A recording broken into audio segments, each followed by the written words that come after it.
bubble. Hello, everybody. Welcome back to LesBia-n-D.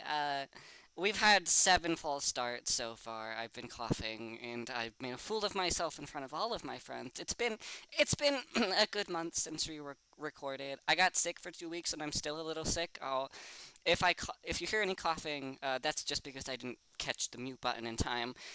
With me, as always, is our core members, which is the Sarah only members. We have Duotang. Introduce Hello. yourself. Hey, well, I'm Alexa and I play Duty. Thank you, thank you. Clap, clap, clap, clap, clap. Next up is Ms. Ray. My my name's Petra, and I play Missouri. Clap, clap, clap, clap, clap. Thank you, thank you, thank you. And next up, for the plasmoid, you have to say your name and also a fun fact about yourself. Um, I'm not doing that, but I'm Ashton. Cool, cool, cool. Clap, clap, clap, clap, clap. Anyway, this Alcoholics Anonymous meeting is in full swing, right? Let's just get back to the game. It's been a month. I spent a good like 20 minutes, 30 minutes talking to everybody here, recapping about the events of last time, which I suppose I should do now. And last time, uh, before the unfortunate power outage of a car hitting a transformer box, we uh, we had just defeated the fire snakes and the dust mephites off in the desert, and we are taking the sandscape finally to the goblin fresco, who the plasmoid heard on a little heart-shaped stone off in the distance, and they see a guiding light, a shining glow in the middle of the desert night, and that's where we are. We didn't get much done last time, but that is absolutely no one's fault. And it's also absolutely no one's fault since, see, I didn't hit the mute button fast enough. It's absolutely no one's fault that it has taken a month, because again, I've been sick. Lots of personal tragedies also happened that I'm not going to get into for the sake of those involved, but it's been a fucking rough one. So let's just play D&D. Let's play D&D. Last time we ended, I think all of you were on the ship. The plasmoid had uh, just gone to see if you guys could fix the machine that powers the sails, and the plasmoid I think rolled like a 2. Doesn't Yeah. understand fuck all about it. And so Duotang and Mizray are both down in the cargo holds with Roly Poly Oly, our wonderful little creature. Um, uh, you guys probably should come up here to help. I mean, Duotang is the only person who knows how to drive the sand skiffs, as we know, and she was able to obtain the ability by bluffing, which I think is very fitting for her character. Yeah. Okay, I will. You guys, that's the scene. I will let you guys play around in the space. Okay, so Go. I'm in Sorry. like the engine room. Yeah. Oh no. Okay. So there's no engine room. It's literally just a fan on top of the deck. Right Oh, in cool. front of the right in front of the little rope and pulleys that you use to pull the sails. Last time, you had inspected it, and your main takeaway, Plasmoid, was that it seems to have tubes connecting to it. Okay, cool. I'm gonna. Can I call you a hangover? Yeah, if you want. Yes, Yeah, you are. absolutely. Don't ask me. Talk to the person. You're a character. You're allowed to do whatever you want. You guys must. I'll sprint over. Be like, hell yeah. You guys must interact like Yeah. people do. Can you have a look at this? Because I don't know. Inspect. Inspecting. Do you have to roll Are you for asking me this? if you want to inspect, or are you just like are you saying to the plasmoid inspecting, Lexa? Inspecting, yes. Okay, fuck. God, they sneak up on me. Okay, I will yeah, roll a s- s- roll an insight check. Insight. Ba, ba, ba.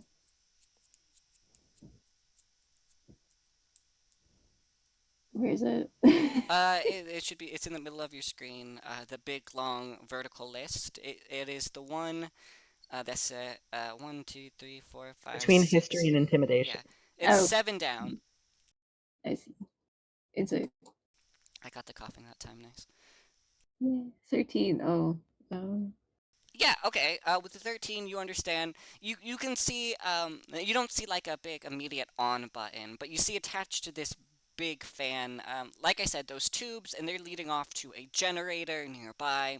And you follow those tubes, and you see on the generator various symbols, various cautionary symbols that you can surmise say, don't mess with this if you don't know what you're doing. And that's about it. Again, you don't immediately know how to turn it on, but you know what it is that does power it. So, if you guys want to call Misray over, you could also. I mean, Misray is about the only other person who could make an insight check to see how to work it. If you don't, you just bluff your way through. That seems to have worked so far. The chaos of these three is unimaginable. I was gonna say Dutang would just like try and pull at the goddamn tubes or something. Absolutely, do a performance check Oh god. and describe exactly what you're doing.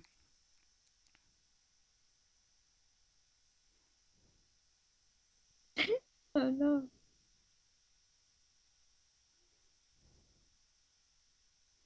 What did you roll? 15. Oh. Oh, you okay? Yeah. Describe what you do. You do it. Tell me how you do it. Probably like a tug of war. Being like, I don't know. It's like it's gotta do something. So you like Pulling on it might help. yeah. What did you say? Something on what might help?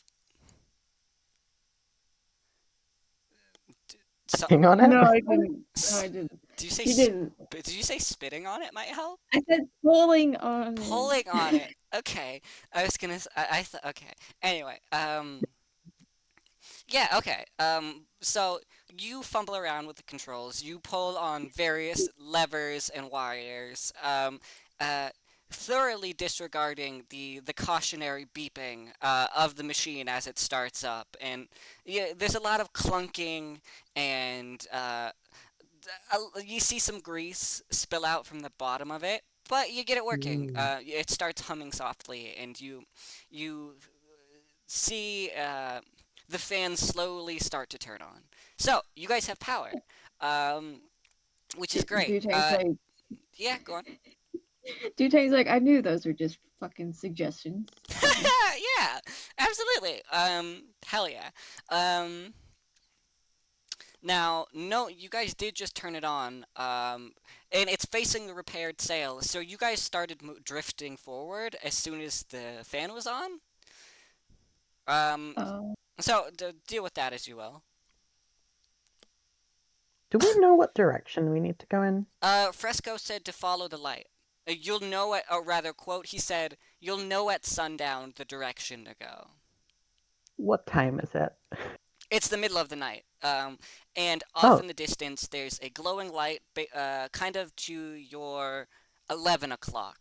If you guys facing from the front of the boat, maybe more like a 10 and a half. Anyway, he was pretty cryptic, but I kind of gave you guys the answer. You go that way. You go to the glowing thing in the middle of the night. Like you see a blue green glow coming out of the desert that started just about as the sun was setting.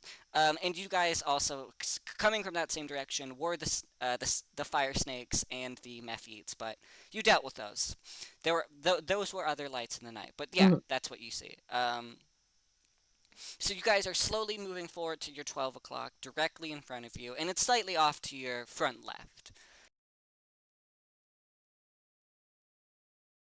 I, I, I can't steer the boat. I mean, you could try. You certainly could try. But yeah, so Plasmoid says, I don't know how to steer this boat. You guys are still moving forward slowly. Do what's that? Duotang? Uh, You're the Do only you one want to who steer the knows how to boat? drive the boat. No. She's just gonna hang back. Let it do its course. You're You know, on it's fire fine. tonight. She, yeah, so yeah. bad. It's not her day for watch. She's got like a soap opera to see in like 20 minutes. She can't miss. You know, it'll just interrupt her whole schedule. You're so right. Are you genuinely just not gonna do it? Please steer the I'll boat. do. I'll see Okay, the okay, phone. okay. So, Duotang rushes to the controls, clearly seeming a little morose about her soap opera, reluctant to pass forward, um, but she grabs the controls, aims the ship towards the light, and you guys start moving steadily in that direction. It takes about 20 to 30 minutes as you guys pass through uneasily through the sands, looking out over the sides for any other sort of horrible, dangerous beast trying to harm you. If I remember correctly, Mizray should be fine, but the Plasmoid and Duotang are like at half health. You guys did level up at the end 10 of out of 15. last time. Okay, you're fine. So it sounds like Duotang is the only one who is dying. Cool. Yeah, Um, just for, 57. just for the sake of just for the sake of it, okay, I'll say everybody can take a long rest or a short rest because you guys are traveling for 30 minutes. Not Okay. really much. There's not really much going on outside. You guys are keeping a watch out, but there's no scares happening, and you guys have a bit of respite. It's literally just click the button, right? You literally just click the button, yes. What about the little tick thing? This one, right? Yeah, a short rest is a period of downtime at least 1 hour long, during which your character does nothing more strenuous than eating, drinking, reading, and tending to wounds. Yes, it's 30 minutes, whatever. Um, so you spend one of your hit dice. So you see that Hmm. the little check mark. You Like this choose one? one of those, and you hit take short rest. Okay, Yeah. cool. Oh, it just took me to the how to play a D&D page. That's nice. Oh, that's great. Um, I Uh, feel like I was motivated. Wait, okay. You have to check the box and then click the button. Yeah, Okay. I did that. No, you have to check the box, then Not click doing the button that anything says either. 1d8, and then you're good. Okay, so Duotang healed 11 health. You guys healed to full health probably because it. Oh, Okay. only check one of those boxes, Petra. You don't need to do one of them. You're good. You're good. You're good. Mm. And yeah, okay. You guys are good. You're basically back at full health. You're fine. You got some ability scores back. And as you guys are crossing the wastes, you see that glow start to get gradually brighter and brighter. In the middle of the desert night, the only lights that you can see are from the moons above you and the stars, and this very very bright light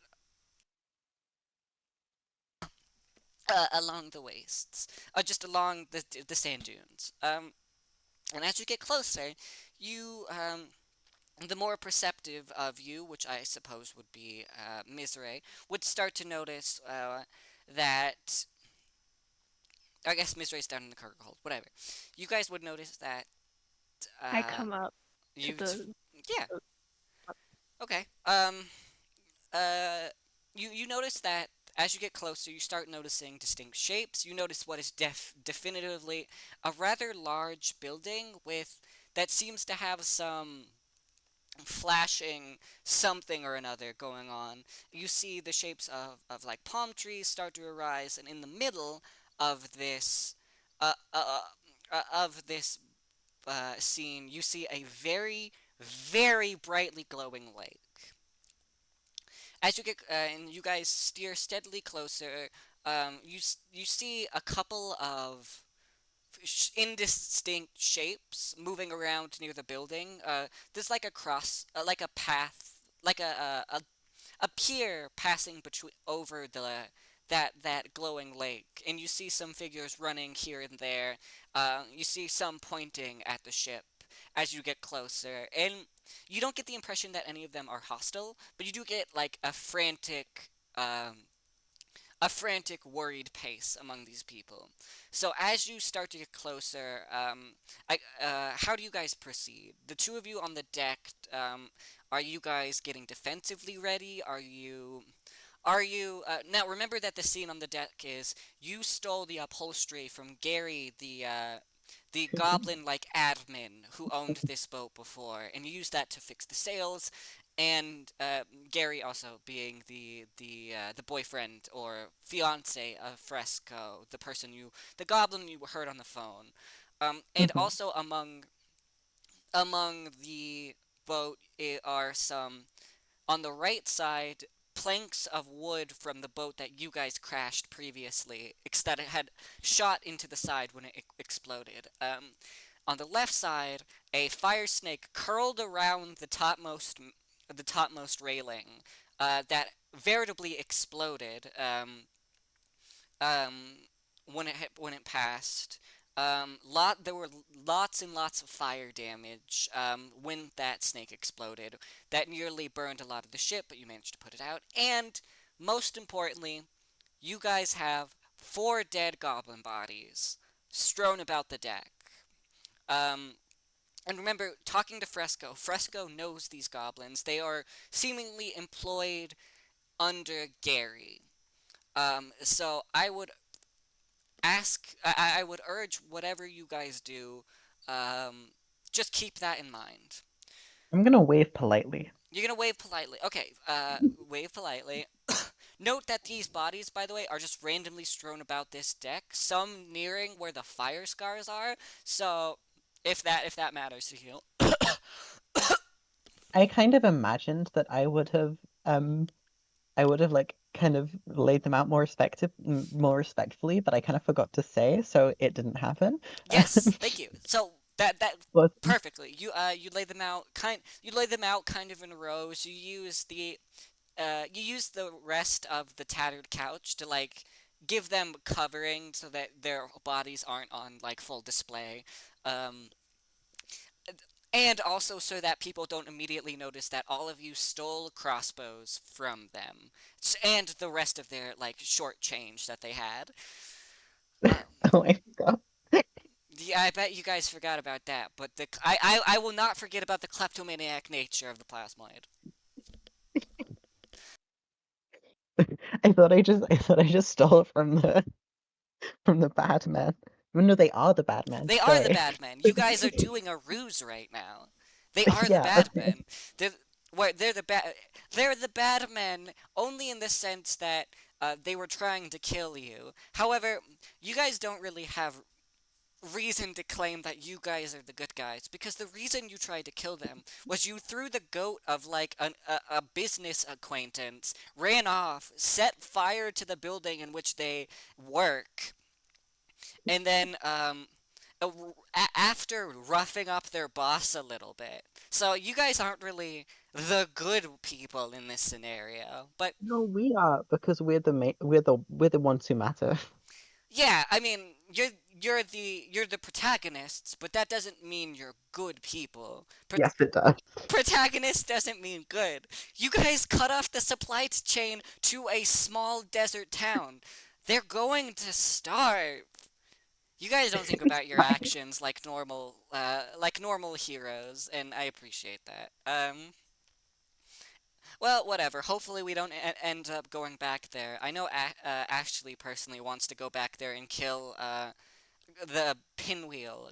I think his name was like Yeah. John Pinwheel or something. Because Ashley saw a senile old man and thought the best way to deal with the senile old man is to not reason with him, but to throw We his tried goat. reasoning. You tried reasoning in one way. You tried you tried reason and then you tried violence. You didn't try deception. You didn't try any other of the. You didn't try any of your other means. You threw the man's goat. As in his eyes, this is a senile old man who just cares about his little animals.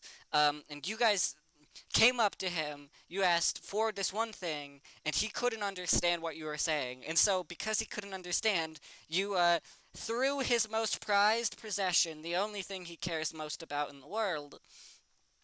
And and because of that, because he was like not really responsive in a cognizant way. You think that the best course of action is to go back there and slaughter the man. Is that the actions and thoughts of of a good protagonist, Plasmoid? Yes. Okay, I mean you're true neutral, true or true neutral, maybe chaotic neutral. So that's it fits your character's justifications, but I won't say it could fit if it's a bill of good. Anyway, as you guys get closer, um, as you get closer, I would you start to see the figures pointing in a very specific direction, like kind of aiming, showing you where to go. And you see off by the big building with flashing lights is a another smaller building, which you recognize to be another sand skiff hold, with similarly gaudy looking sand skiffs, but none at quite so horrible as the flags that you guys have now. Okay. And so, Jutang, you might want to aim in that direction, but also you could just park in the middle of their lake. It's up I to you. mean, It's up to you how you want to play this. You guys have a very good in with these people. They don't have any communication that says you guys are the ones that killed their friends. They just know you came across their friend's boat and you're taking their bodies back. So you guys have a very good in, but you can also be extremely violent or weird if you want to be. All of you are like chaotic something. I think we have two chaotic neutrals and one chaotic, or two chaotic goods, one chaotic neutral. So, I'm only going to be violent if and when there's an inconvenience. as well-adjusted sane people do. Yeah. I think there's soap left in my water bottle. Mmm. no. Mmm. It tastes like Mm. maybe someone put some cilantro in there, and I have bad genetics. I don't know. Um. Anyway, yeah, up to you. So, Ms. Ray, how do you proceed on the deck? Plasmoid is politely waving, but like their goopy hand is kind of just slopping about. Did you I'm going to guys start did you guys enthusiastically clean waving. yourself up at all? Because the plasmoid has I bits of didn't. blood and viscera. Okay, you use some of the water on deck to clean yourself out. No, I don't. You don't. You said you don't? Yeah. Okay. Okay. I'll do things for Ms. me. Ray, what about you? What do you do? I clean myself off. Okay, you clean yourself off, but also like what do you do on deck? Yeah, can I just put my hand like on the holster of my sword, but I don't like pull it out? Yeah. You stand there you stand there on guard, nonchalantly, kind of like hand on hip. It may not be seen as like an aggressive motion to an outside observer, but it has you ready. Um, Yay. And I just stare ahead. I don't eye contact. okay. And now, Duotang, do you pull into the sand skiff lot that they're showing you? Yeah, Okay. I would do that. You pull in. You're not great on the braking aspect, because you've not done it before. The only time you guys have stopped a boat was when it exploded. So, um, also, is someone there to turn off the fan? Because if you don't, you're gonna just keep going straight. No. Um, I'm gonna go over to the fan. Okay. Oh no, sorry. I guess the generator, not the fan. But yeah, you go over Yeah. to the. Okay. As you get closer, you're about a couple of feet out. I'm just gonna start pressing what I think I saw do a tang press. Okay, I'll build it. make a performance check. Performance check. Yeah, you get it. Yay! You're fine. You get it. That's a 17. You press the right buttons in almost exactly the right order. You press one out of order, and just like one of those Simon Says games, it does a big, but you get it in the end. The fan stops, and now it's up to Duotang to make one more performance check just to see if you can safely or comfortably park the car, so to speak. I'm scared. Uh, It's parallel parking. oh. It is not parallel parking. No, not yet. I'm not gonna do that Not to you yet. yet. If I were to do that, that'd be like you have to roll a 19 or higher. Is that a level 10 adventure? Yeah, absolutely. Yeah, there's no way. There's no way. Watch it. Okay. Oh, you rolled a 12. Oh dear. That's a 7. You have +5 performance. You have maximum performance bonus. Damn. Yeah. Damn, that's crazy. Okay. Um, so you don't actually brake like with the fan off. It definitely slows down, and you try your best to like rein it in, but there's no like brake pedal. It's again just ropes pulling a sail. So you pull the sail in a way that you think will stop all motion, and so it's not catching the wind, but it's also not immediately stopping. So you at like a speed of 20 feet or so per second, smash into the back wall of their garage in between a Oh bright blue no. hot rod looking sorry, not hot rod, a bright blue sand skiff that has a bunch of like um, maritime imagery on it, and a horribly garish pink and green one to your right. Ooh. Um, uh, and what you see a goblin holding a clipboard, just he drops it, mouth agape, looks at you, and you can see he's kind of got like a 5 o'clock shadow. His eyes are a little bloodshot, a little bit of bags under there, and he just starts sobbing. I feel like what? It's just yeah, whoops. Uh, What's the opposite problem? yeah, no, I mean if this were like a car, you'd take out the keys and just throw it at him like a valet at that point, right? Um, Yeah. Can I throw a bit of rope at him? Yeah. you can. Why would Close you? enough. It's close enough to the keys. It's made of ropes. You throw him like the mooring line. Yeah. You go to the mooring line on the side. You toss it at him, and he is sobbing, and it just hits him in the face.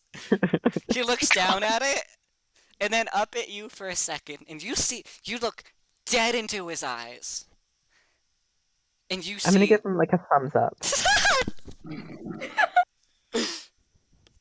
Okay, you give him a thumbs up. He looks you dead in the eyes. You give him the thumbs up, and there is nothing going on. He just stonewalls. And you guys, just as that happens, in comes a goblin. Not you recognize likely to be Fresco because he's wearing a matching horrible scarf that Gary had. But unlike Gary, he seems to be dressed more normally. He's got a not really a business attire. I say more normally, but more normally for like a desert environment. You do see he is wearing flip flops. He's wearing flip flops. He's got fantasy aviators on. But he's dressed in like a more desert appropriate attire than the horrible suit and tie that Gary was dressed in. And he ushers you over, all of you. He looks at you. He like waves his hand, and you can see he looks like he's been crying. He's definitely been crying. Um, he's about like 4 feet tall, 3 4 feet tall, and unlike most goblins, his skin is kind of almost on the orange side. He doesn't have slick backed hair like Gary does. It's kind of more of a spiky crew cut kind of look. That's Fresco. And you do see the hint underneath the scarf and like the oh, what's the word? Like the kind of a poncho he's wearing. You see underneath it the hint of a Hawaiian shirt. Um, and when you and so you, he waves you guys over. And that's where we are now. That's balls in your court. This is the guy. This is almost certainly the guy. He's wearing a match. No sane human being would wear that scarf, and you've seen two of them. Okay, and this is Fresco, His not name, Garrett. Gary's the no, other one. Gary is the one with the bad hair. This is Fresco, Okay. his boyfriend and or fiance. I forget what I said last time. I have it in my notes, but my notes don't tell me if it was. My notes also say boyfriend slash fiance because I didn't remember while I was writing it. Anyway, go on. Cool fiance. We'll go with fiance. I'm Yeah, gonna they're gay and in love. That's all we need to know. um I'm gonna like say like Fresco? Like with the question mark? Okay. Yeah, you gurgle out a fresco with your weird plasmoid body. And all of you, again, remember this is Short Squad. The tallest of you is 5'3", and I think that's Mizray. Um, he doesn't have to look up at you very far. But he does look up at you a little bit, and you can see absolute devastation on his face. And he comes up to you and he asks, "Are okay? Well, I'm guessing you guys are the ones I spoke to on the Phone. the f- no the locket. And in fact, hey, could you do mind giving that back to me? It's really important to me. My fiance gave it to me. Okay, again, Yeah, Gary. You met I Gary. hand it to him. Okay, Yeah. you hand over the heart shaped like transference stone. I forget what the name of the item is called. You hand it over. He tucks it safely in his pocket. And you see around his neck is a matching one, like a heart locket is shaped as like the other half. Um, he says, so I know you guys said over the phone that you didn't know how it happened, and I'm so grateful you guys came along. Well, yeah, anyway, let's not stand on ceremony. I can see. He looks over the boat. You can tell he's kind of looking through you guys. He doesn't really notice that there's a drow and a plasmoid in front of him, and a tiefling, which are all relative rarities in most parts of the world. This is again, a really weird group that most people would be very wary of when they first met you. Um, Most people are racist. That's crazy. yeah, no, yes. Well, I mean, in the case of drows are almost drows are basically come about from eugenics and are horrible monsters who are zealots to a spider god. So drow look the way they are because of eugenics and forced selective breeding, and are generally evil. They, in most circumstances, you'd have to really have a horrible or a specific instance to explain why a drow isn't. Tieflings are considered to be evil because they have demonic features, literally so demonic features, and you're a big pile of talking goop that Yeah. not many people have seen. Most people are going to be suspicious of that. Anyway, Fresco is looking through you guys. He surveys the scene. He sees a fire snake wrapped around on one side. By the way, he doesn't even mention the small hole you cracked in his wall. He doesn't care. He sees his friend on the floor wrapped in, and he says, "Hey, what? I'm guessing that's where they wait. Wait, is that my couch?" And his eyes widen a little bit because he takes like a step back, like he shakes his head. He looks up and sees that the sail is also this horrible like cow print that you use to fix the sail. And he just had he's all it's almost too much for him, and he like staggers backwards a little, and then he looks at you guys and says, "Well, I can see that you guys have been through a lot. Holy shit, what's happened to you? And what the fuck are you?" He says, pointing at the plasmoid. Because as the scene goes, we'll say Duotang also cleaned herself off if she wanted to before this. I don't know. Did you? Yeah, Okay. he tried. And also, Roly Poly Oly is out from the deck in Duotang. In Duotang's bagpipes, as usual. Okay. Um, but during this scene, you guys, there are burn marks everywhere. You guys have wounds all over, gashes and cuts, bruises up the wahoo. Even with the healing. With the healing, you guys look that bruised. Without the healing, you guys would have been in 17 different discrete pieces. Um, but all of the gore and the soot from the fire have been washed off of Mizray and Tuatang. However, the plasmoid, perhaps good, perhaps not, but the plasmoid is covered in burn marks all over, and is basically covered in black ash. When I say it's perhaps good, because it kind of gives you a more distinct form. It doesn't give you the impression that your body's made of goop. Um, and it also hides the blood and the body parts of the goblins you killed that are still in your body. Oh yeah. Yeah, that's why I asked. So you're here and there. You can see in the spots that aren't directly covered in ash, like maybe an eyeball floating around. Um, No. so maybe you want to think about that. But yeah, he asks, "What the hell happened to you guys?" uh, there were um there's lots of pirates out, right? Oh yeah, wait, pirate.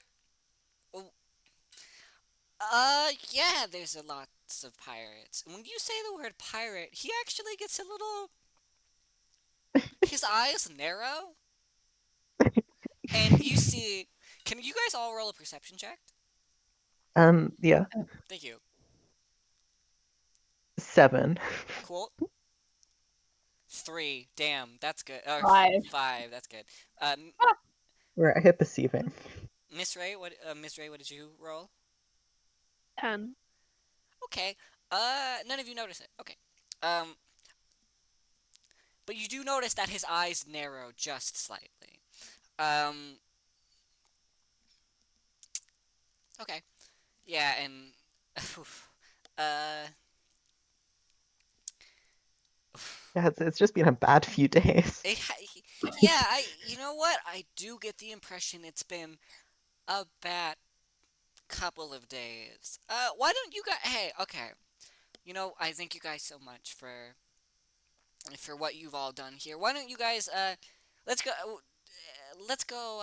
Follow me for some drinks, and to relax and unwind a little bit. You guys clearly have been through some shit, and well.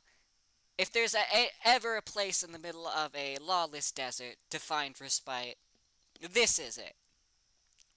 And he motions you guys to follow him. Can I talk to my companions real A- quick before we do Absolutely. that? You never. Don't ask, especially with talking. I want you guys to just talk. Okay. Absolutely. Go I'm ahead. gonna pull them aside away Good. from. Oh yeah. If you. Yeah. Yeah. Yeah. And I don't think we should follow him Why not? because I don't. You said that we were attacked by pirates. I don't think that really. I don't think he believed us. Okay. No, no. Again, by the way, you guys, your plan was to. Your plan is. Or ultimately, your goal, as Vosivos has told you to do, is to find and get rid of a man called. Oh goodness, let me check my notes. It's been so long. I remember Vosivos because he's got such a fun name. You are meant to find a man called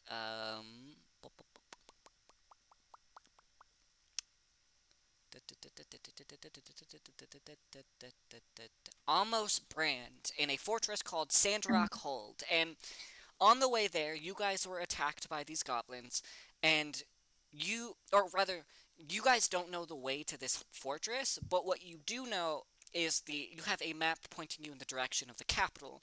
However, you guys don't know where you are in the map.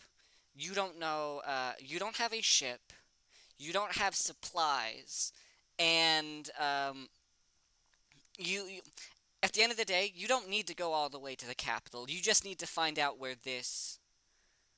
Well, I mean, you guys want to go to the capital to recruit people, but whatever.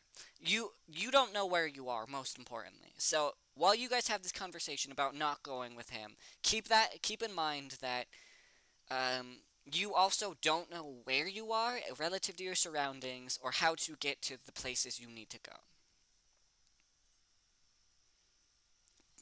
Yeah. Yeah, so that's the it, if that's Duotang and Plasmoid's like counter argument, go ahead, make that argument. Say, you guys say in your characters' voices, why you think you should go with, or if you agree that you shouldn't go with. I'm not going to stop you either way. You three are having a conversation. Mizray has deposited her point that you guys shouldn't go with. Mizray feels he's suspicious and wary of you guys. I think he seems nice, and I'm gonna go with him, even if you guys don't. Okay, Dute? Um,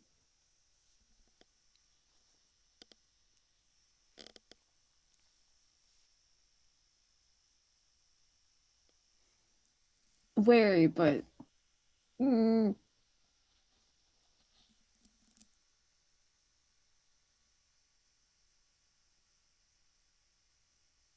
Hmm? You're like saying to them, you're wary, but you're. yeah. Yeah, All I right. guess could. You guess what? In any case, sorry. I just didn't hear you. You're saying you don't know, but you guess you could go with. Yeah. Okay, Plasmoid, go on. In any case, can I just run down like under the into like the hold below the ship and just wash myself out quickly? You absolutely can. No, you are being a man is like waving you forward again, and you he gave you guys a little bit of time to talk, but uh, he is motioning directly for you to follow. I'm just gonna shout to him like 1 second. I need to wash all of this ash and stuff off. Well, he says, "Oh yeah, yeah, no worries, no worries," and he stays exactly where he is, not taking eyes off of you as you go run down to the cargo hold. Yeah. Okay. Um, Duotang and Mizray, are you guys probably? It seems Mizray is pretty stuck in about not going with. You guys should keep talking. Talk as though you were these people talking to one another. I think he's going to uh, maybe not kill us, but there's something off about him. Yeah.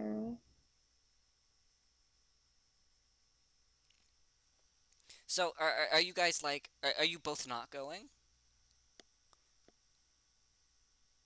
You guys like you guys should come find like a conclusion to reach with one another.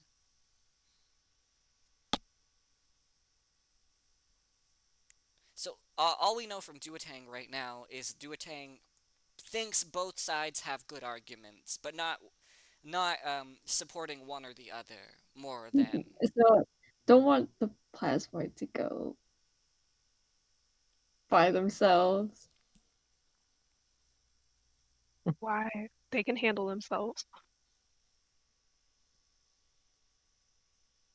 True, yeah. At which point I stroll back up from the cargo hold. Slightly cockily, you hear in the corner. Yeah, yes, I absolutely can. Which is, hey guys, a little quick aside. Due to some unfortunate DMing, which is to say, unfortunate rolls of a dice that the DM did. The plasmoid has like the plasmoid is really good at fighting when the plasmoid isn't one shot and on the ground for 7 out of like 10 turns of combat. So track record, the plasmoid might be able to handle themselves every time they've gotten the opportunity to. They have, but also the plasmoid has folded like a wet blanket. I think you've got it in for me. I think it's rigged. I I I pro- I would share my screen with you, but it's giving away. It would give away spoilers in my notes. I promise you. I swear to God, if I were to rig it, I would to rig it. I were to rig it in your guys' favor because I want you to do cool stuff. But I don't. It's just you have had despicable luck.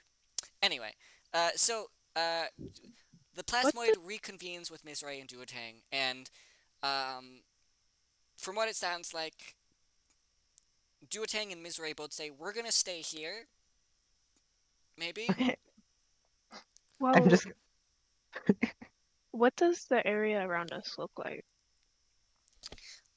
Like I said, directly off onto the catwalk that you guys are on now, in this, like, little hold. The hold is just it's kind of if you made a warehouse, but you left one side completely open, and you guys are at the back of the warehouse with your boat sticking through the back wall. And right right underneath it is a catwalk leading down away. On your left is another sand skiff of similar size and make that has a bunch of fish and other maritime features on it. On your right is again just a wretched like vibrant pink, vibrant green, goopy structure or goopy paint job all over a sand skiff. Yeah, what I mean is like or I guess when we were coming in, was it like a bunch of Oh, deserted land still, or was it like okay, the? yeah, good question. When you were coming in, the building that you are in now, the Sandskiff, is uh, to the right, facing the main building, which is like a stone a low stone kind of two-story, building with flashing, like, signs that you guys saw. Um, Off immediately to the left of that is a huge lake with glowing water and a catwalk going over it like a pier. Aside from that, surrounding the area are a bunch of palm trees. This is kind of like an oasis. And outside of that, this whole area is kind of surrounded semicircle wise by a bunch of sand dunes. And the way you came in, surrounding this like lake, in the building that you're in now is kind of behind the lake. Sorry, it's not beside the lake; it's behind the lake. And the main building is again behind the lake. Directly in front of you guys is the lake. Behind you is just open nothing. And there's occasional palm trees, but you see nothing but sand dunes behind you and stars. Okay. Well, based on that, I will go, but if we die, it's all because of the plasmoid. We won't die because I've got it covered. No, It will be fine. you don't. I'm gonna just start going over to Fresco now. Yeah, okay. You guys stop deliberating. Plasmoid starts walking away. Mizray, I'm assuming. Mizray and Duatang, I assume, follow. I do. Lexa, what do you do? Be assertive. Do a tank follows. Thank you. You guys start following. Fresco, under his like his poncho that he's wearing a poncho. Underneath it is a Hawaiian shirt. He's wearing a like board khaki shorts and flip flops and like I said aviators. It is nighttime. Note that. But he's wearing a poncho and a scarf on top of the poncho. Just I want you to give that the impression. Like neither him or Gary have good fashion sense, but he's less horrible. Anyway, you guys are walking and leaving behind that poor guy. You guys crashed with the clipboard when you crashed the skiff into the wall. None of you give him a second thought as you walk away, and the plasmoid brings you through this catwalk out a side door of the skiff hold, and over this catwalk, at this catwalk is a small open area, and across it you see an entrance to the main building. Off either side, you get a better glimpse of the lake, and you notice not all of it shimmers or is glowing. There's just like small, distinct patches of very bright light in occasional spots. And you see on like the catwalk in the middle, there's a kind of an open area with some tiki torches going around. And you see various goblins going in and about. And you see some like umbrellas and parasols. And in the middle of that main area is like a big open strip that leads directly into the water. And as you get closer to the main building, you can see signage on it that says, "Welcome to the Hyena's Den," in great, horribly garish, neon, vibrant, magical font. Like, there's no such thing as neon lighting in this world, but there is magic that makes signs glow, that kind of thing. Okay. Um, anyway, that's some flavor. As you enter this building, you get hit with a scent, like a massive wave of floral scents, kind of like the smell of lotus. And you see that the floor is checkered tile, and off to one side a is a fountain of a hyena. No, sorry, not a hyena. A kobold. Not a kobold. What are these characters called? Kob. Bu- bu- bu- bu- Kobolds are like the lizard guys, right? Well, okay. Uh, Here's a quick side note. Yeah, kobolds are lizards. But in D&D, kobolds are lizards. In more like Eastern media, they are more dog-like, canine-like, because the original description of kobolds had one picture that was more mammalian than what we see now in kobolds, and one certain game from the 80s, I think called Wizards, was really hugely popular in Japan, and that even more so than D&D was. And that depiction of D&D kobolds looked like the original, which is to say, more mammalian. And so influences in Japan and other eastern places over time of what a kobold is became more and more dog-like, whereas in the US it became more and more a reptilian. Fun to note. That's why I was getting confused. Wow.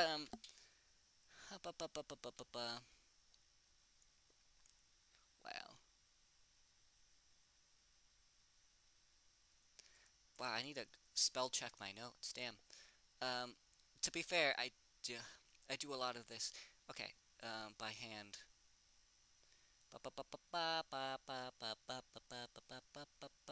There is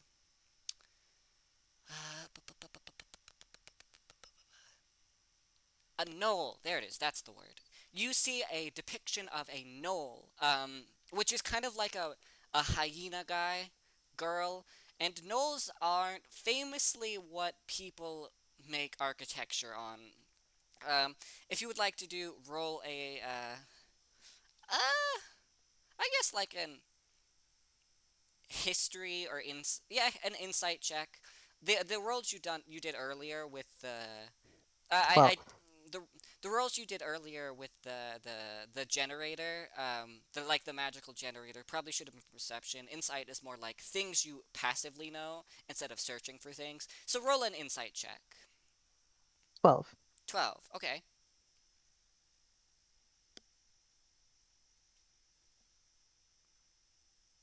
Oof.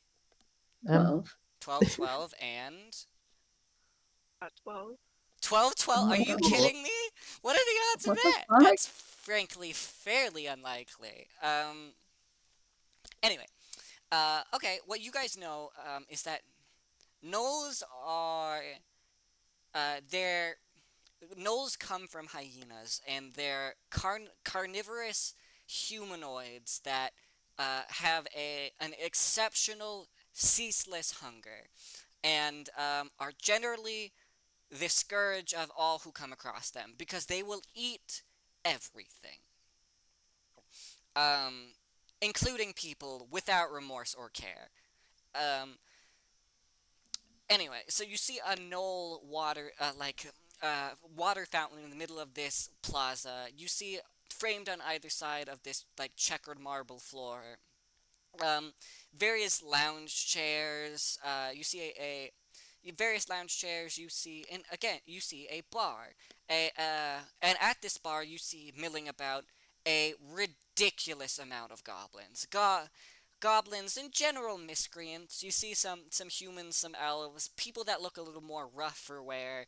Um, and in the back, uh, as you come in through like the if you guys are on the bottom left of this room, opposite you on what would be the bottom right, you see a great big curtain surrounding a section of this room.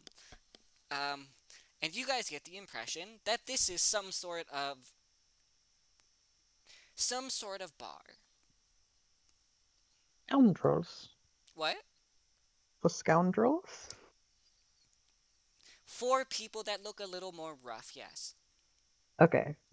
Um, And as you enter, Fresco, you see a little guy, a little goblin, a little goblin holding like a metal tray, and on it you see a little drink with an umbrella in it, um, and like one of those little plastic umbrellas in it, some sort of schmubbly blubbly tropical beverage. And he comes, Fresco calls him over, whispers something in his ear.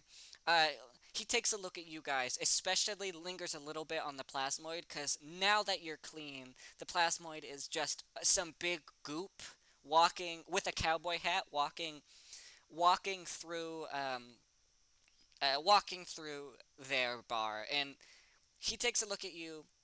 He uh, drops his tray, and the drink goes everywhere, and he runs off behind the curtain nearby. I'm not that scary. It's not that you're scary; it's that you're weird. Uh, It's because I'm scary. I'm a legendary outlaw, clearly. Not well. Well, that is true. You do like your past does have outlaw connections. That is true. That is true. Maybe you could play that up in this building. Who knows? Anyway, after the drink, when Fresco sees the drink fall to the ground, he sighs. He calls another like waiter over to clean it up. He does a little like shoo shoo motion, like get on with it, and then he says, "I'm sorry about that," and then walks you guys up to the bar. And Mhm. behind the bar, you see a another goblin. frantically making drinks for people. And he says, "How about you guys wait right here while I go get your reward for all of the good deeds that you've done." And you probably saw the signage. This here's the hyena's den. I hope you enjoy your stay. I'm gonna call him just before he kind of goes, Yeah. and I took the photo frame Mm-hmm. from the room, and I'm gonna give that back to him. I Oh, put it aside because I didn't want anything to happen to it. yeah, yeah. There was if I remember, there was a photo frame of like a sketching of him and Gary together. Yeah, Um, I'm gonna hand that to him just before he goes off. yeah, he takes it and he looks at you, and you see like going through his head, his eyes. He's like looks up to the sky, and you can see he's doing some mental calculations. And he looks down at it, and he quietly says thank you, and he walks away. Okay, Uh, perfect. uh, and now you guys are at this bar. There's and in another corner, the bar is at. Well, you guys enter to the bottom left. The bar is at basically encompassing the whole of the top of this room, which is about 60 feet by 60 feet. It is a huge building. Directly in the middle um, is that fountain, and surrounding the edges are like these private rooms with curtains, like the one in the back right I told you about, but way smaller. You Hmm. see various goblins flitting in and about, and surrounding or uh, on one side of the like it sorry in the middle of you guys were on the back left when you entered in the middle of the bottom of this room, if you want to call it the bottom. There is a band playing like thematically very inappropriate music, which is to say, you know what, they're playing Buddy Holly by Weezer. No. And Yeah. there's some tables surrounding here and there, encircling this big statue, this big fountain in the middle, where people are sipping drinks, laughing, talking to one another. You get the impression that this is a cool, a nicer establishment. You also get this impression that there is a lot of decadence in this place, despite what you remember being told in the town prior, where supply chains had been getting smaller and smaller, and they were on the verge of starvation, and people were losing their jobs only about a day or two sans give away. A day or two's sale, I suppose, would be the verbiage there. And perhaps that strikes you as odd. Anyway, you guys are at this counter. A little bartender comes up to you. A little goblin bartender comes up to you, and he says, "Hey, I heard you folk. You brought back Gary, or not Gary. I heard you guys brought back Billy, Bobby, and what's the other one? Jimbo and Scrunk. Those are the goblin names. Billy, Bobby, Jimbo, and Okay. Scrunk. Those are their names now. He said, "Yeah, I hear you guys are the ones who brought back our buds. Thank you so much. You know what? Round on the house. What are you guys having?" Does he know they're dead? Yeah, but he knows you brought back their dead bodies. Like, Okay, I just instead of thought he leaving was them a in the bit mid. jovial. Well, yeah. Well, he. That is it. That is perceptive of you. Yes, he does seem jovial. Um. He's. But yeah, yeah. Round on the house. He says. Well, what are you guys having? Um, yeah, oh, are there any like D&D drinks we should know about? Or are we just doing it in terms of normal liquor? Um. I don't think there's any. I don't know of any D&D drinks, but there absolutely is. I'll I'm come up. gonna have a sex on the beach. Okay. Um. Okay. You have a sex. just I don't know what that is. I don't drink. You have a The Sex on drink. the Beach. You order a Sex on the Beach, which is what is in that? For Hold hey, he on. said the bartender looks at you and says, "Hey, I'm not familiar with that one. What's in that beverage there?" It's vodka, peach schnapps, orange juice, and cranberry juice. Okay, he says, "Hey, I got all of that. I don't know what a schnapps is, but I got some He peach." knows schnapps. He's a bartender. He knows. Schnapps is a brand, isn't it? I thought Schnapps was a brand. He's not gonna know the brand of like alcohol Schnapps. They know Weezer. They Schnapps know is the song. international. They know Buddy Holly. But in this world, it's B apostrophe Udi Holy, right? Also, it's not HOLY. a It's brand. It's no, it's just a type Baudi of drink. Holy, and it's actually a religious song. Baudi Holy. Yeah, you guys are. I don't know what you guys are talking about. Also, Anyway, it's not a brand. what? It's not a brand. I don't. I told you I don't drink. Schnapps is a I type of don't drink. alcohol. I thought it was a type of. I thought it was a brand. I thought it Think was a brand too. Oh Schweppes, no. who do the Schwepp. lemonade. Oh, okay. Uh, Anyway, this is so unimportant. What you guys order? You guys ordering anything? The bartender says, "Okay, got your order. I don't know where you're gonna drink that. My goopy friend, my gooey gushing friend. But yeah, I'll That's get that my right out to question. you." And he looks expectantly at Duotang and Misery. uh, lemonade, please. Lemonade. What are you, 4 years old? He says, "All right, whatever. Lemonade for the red girl over here, the spiky little demon." And Mizray, what? He looks at Mizray expectantly. I'm thinking. He says, "Well, I got some customers out here. I'll get back to you. I'll bring those other drinks over while you have a little think." And he goes off, and it gives you guys some time to talk. You notice about this room again, like maybe 30 or 40 people, not an insane amount, but a lot of people, and they're all drinking and chatting, and you see some of them have food, some nice food, like you see roast meals, baked vegetables, boiled skin. What? No. What? No. uh, Oh, I was thinking Skin? potato skins, boiled like I don't know. You see a nice omelet here and there, and you get the impression eggs are pretty weird out in the desert like this. But it gives you guys the time to talk if you want to. You guys Okay. said like how do you guys have sat down. Fresco has left. You said you were wary of following him, so I feel like there'd be a bit of conversation here in the interim while nothing is happening. Maybe discussing like, are you gonna ask for a reward? Are you gonna ask somebody for directions, or etc. Well, he did say he was just bringing a reward. I mean, you brought back their dead friends. I don't know.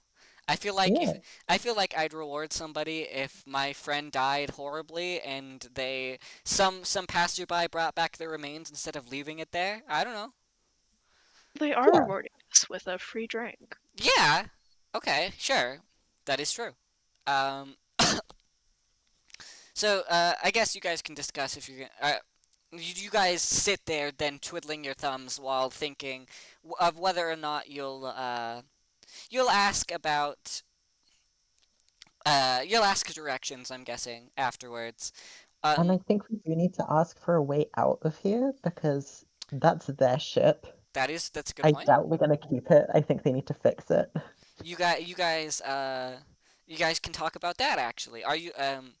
How do you bring that up? Or like, talk about how you're gonna bring that up, or do you just say maybe we should ask? Yeah, I think we should ask him about that. yeah.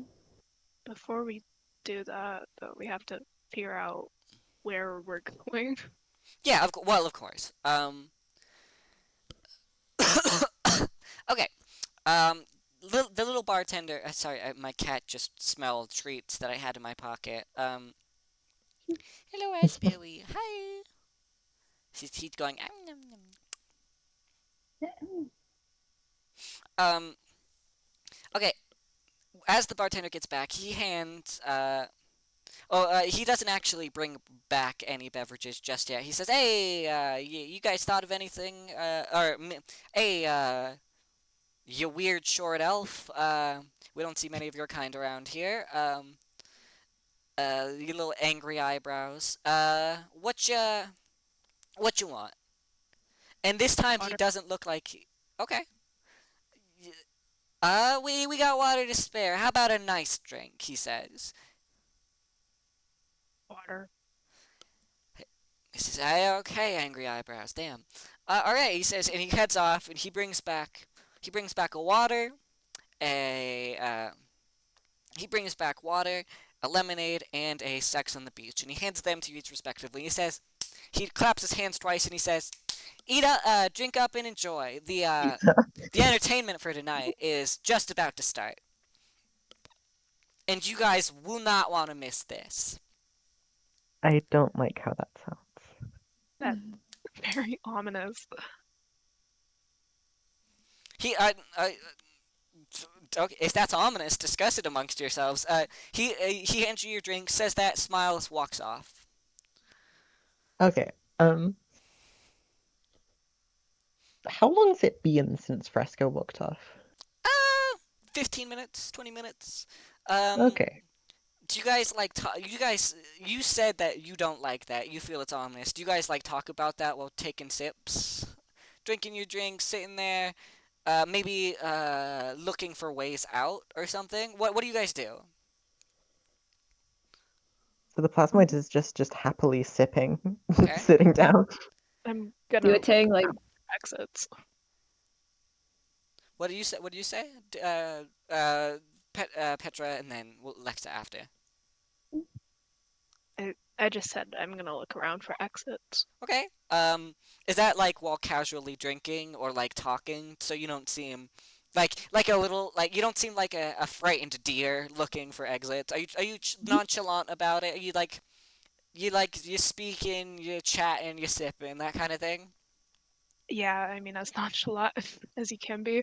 Okay. Uh, and do a tang. Duotang also brings the drink to the really polioli on his shoulder. Oh, she gives the roly poly oly some lemonade. Okay. Yeah. So you guys all are like looking for exits. You guys all take a drink. And I want all of you to roll perception checks for taking that drink. Oh, Oh no. 11. 14. 6. Okay. Ms. Ray notices the water tastes a little funny. Oh, great. Cool. Cool. No. That's awesome. Can I spit it out? You do. You can. You can. You take a sip. You notice it tastes bad, and you spit it out. But the other two drink it. And wait, let me roll for roly poly oly. Oh my god. Oh no. What is roly poly oly's passive perception? I have the list here. Uh, Perception is wisdom. What is how do you passive perception? It's calculated as 10 plus all modifiers that would apply. Um, Such as a wisdom okay, so 10 plus a perception bonus. Okay. Okay. And she rolls a da da da da da. There's a cat between my legs. She also happily drinks that lemonade. Okay. Oh. Oh dear. All right. Ms. Ray spits out her drink, and I'd say immediately when that happens, the other two notice something is up. Do you guys gonna talk about spitting out this drink? Is the bartender Yeah. in restaurant? No, he's down at the other end of the bar, which is like I said, a good solid 60 feet away. He's talking Okay. happily with other customers. The only people that notice you spat out your drink is like a drunk goblin off to Miss Ray's left who says, "Hey, yeah, one too many," and hobbles out the other side of the door nearby. I'm gonna ask Ms. Ray, well, what's wrong with yours? It tastes weird. Do a tang. Okay. Do a tang. Oh, How do you respond to this? Or,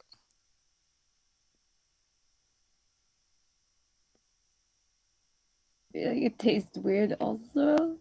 oh no, you didn't notice that. Oh fuck! It'd be like, huh? What?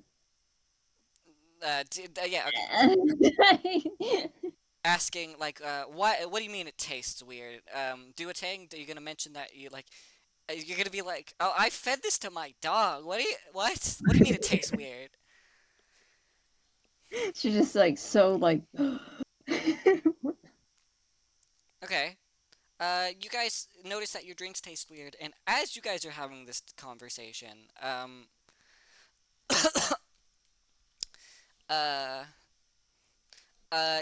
the lights, the band starts to crescendo, and the big like the torches that were lining the walls all get gradually put out, and until there's only one spotlight pointed to that big curtain down off the side, and you hear a drum roll. Uh, Mm-hmm. 1 second.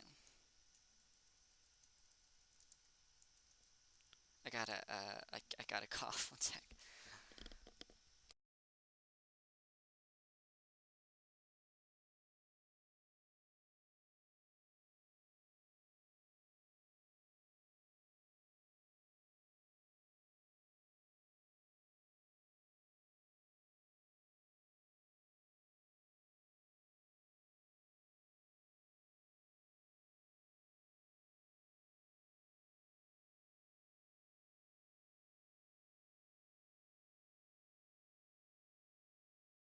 All right. Um, that wasn't also me preparing something else in the background. No, not at all. Nope, definitely not. I'm definitely not looking up what the status effects of drinking something you're not supposed to.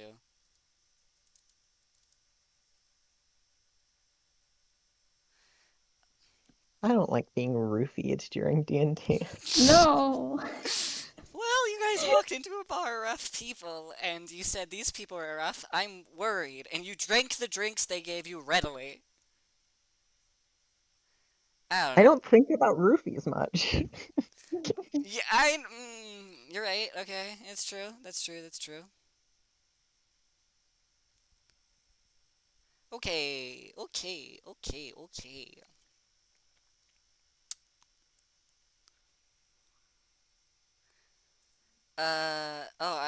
I don't know what effect this will do. Okay, I'll look through that. I'm looking through the conditions. You guys, like I said, the drum roll increases, it crescendos, and of this, the uh, curtain comes a once more. What is it with people in fashion in this area? A horribly dressed Knoll, with vibrant, v- uh, standing at about 6 feet tall, vibrant black fur with orange spots all over, and a little bit of a snarl on her face, walks out a knoll in front of you guys, dressed in a silver sequins dress. You know what those dresses that have only one strap on one side? It's one of those. It looks like something you'd find at the Met Gala uh, if someone tripped on the way going up the red carpet. Um, it's a little rundown, but it's shiny, it sparkles, and she addresses the crowd and says, Ladies and fuckwads, welcome to your night's entertainment here at the Hyena's Den. Of course, I am your illustrious leader. And when she says illustrious leader, you hear some whoops and hollers from some of the goblins off in the corner nearest her. She says, "I am your proprietor. As you all know, my name is da da da da da da da da da da. Where is my notes? I was in another tab. Fuck. Okay. My name, of course, is Orth Fluid Drinker." And she brandishes on her back, like a cane, um, she brandishes a great club, that when she picks it up, a bunch of sand falls out of it onto her clothes, and you can kind of tell that's where a lot of the dirt comes from, and all over the carpet. And as that happens, one of the goblins, you notice the goblin who dropped the tray earlier, grab a little broom, like in dustpan, sweep it away, and then quickly exit the scene. Now, she says, "Now, my friends, we've all had quite a wonderful year. Just last week, Tony and Tony and Garthunk brought back in 17 shipments with the raids. You boys, you're doing your moms absolutely not proud. We love you." And they all get a clap and they stand up. Yeah, a small group of goblins stands up on the right side of the building. And she says, now, my friends, as you all know, today is a horrible day. As we all know, there's been lots of pirate raids in the area nearby. And with that, the crowd gives a little bit of a chuckle, and she says, um, "Unfortunately, due to that, we have lost some of our own. Um, let's all take a moment of silence for Billy, Bobby, Jim Bob, and whatever the last one's name was." That's both me editorializing as the DM and her also not caring. So that's both said by me and her. That's in Yeah. lore. Okay. Um, and they all hang their heads for a little bit. You see some drool start to slobber down her muzzle, and as that happens, another little goblin off to the side brings a hunk of raw meat from something that is dripping all over the marble floor. Uh, Hands it to her, like stands there expectantly, bumps into her a little, and she looks up from her moment of silence, looks at him, slaps him with the back of her hand, and grabs the piece of meat and rips a hunk out of it. And she says, "Now, like I said, it's a sad day, but it's also a day of memory. And how better else to remember our fallen comrades than those brave passersby who brought them back. Give it up for the Three Stooges!" And the spotlight on her spins around to the opposite side of the room and lands on the three of you. And as this happens, Duotang, the Plasmoid, and Roly Poly Oly both start to get blurry vision. Or all three start to get blurry vision. And Orth continues, pointing at you guys with her club, and says, Without you guys, it wouldn't have been possible to find their bodies, and that means just so much. And I heard you guys too had had some bad run-ins with pirates, so I'm glad you guys have made it safe and sound. Now, with the word safe and sound, the crowd again starts laughing a little louder. And she can't hold back a little bit of that hyena barking laugh that we all know. And she says, "Unfortunately for you folk, you kind, good-hearted folk, you guys just wound up in the den of said pirates."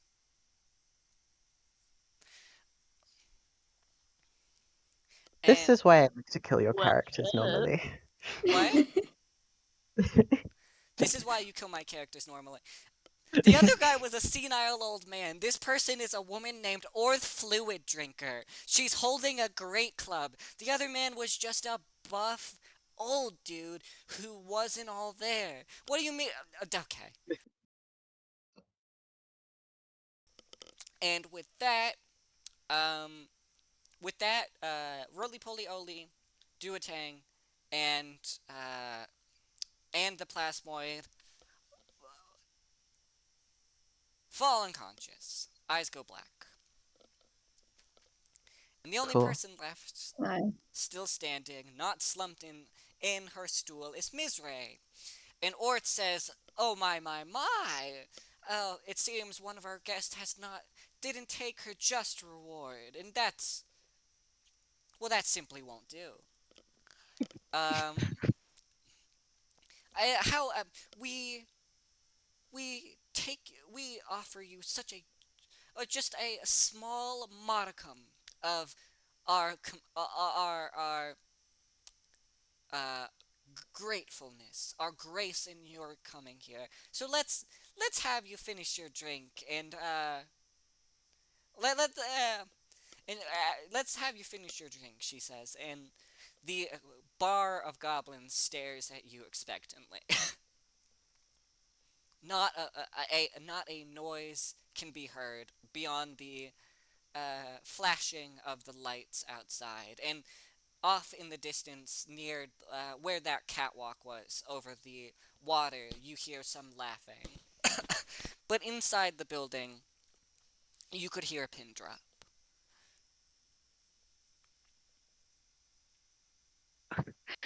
Uh,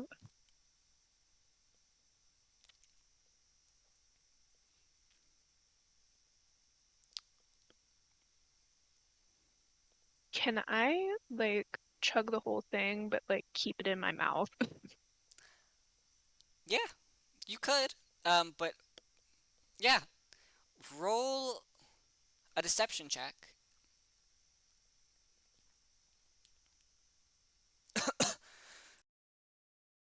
Yeah, you could.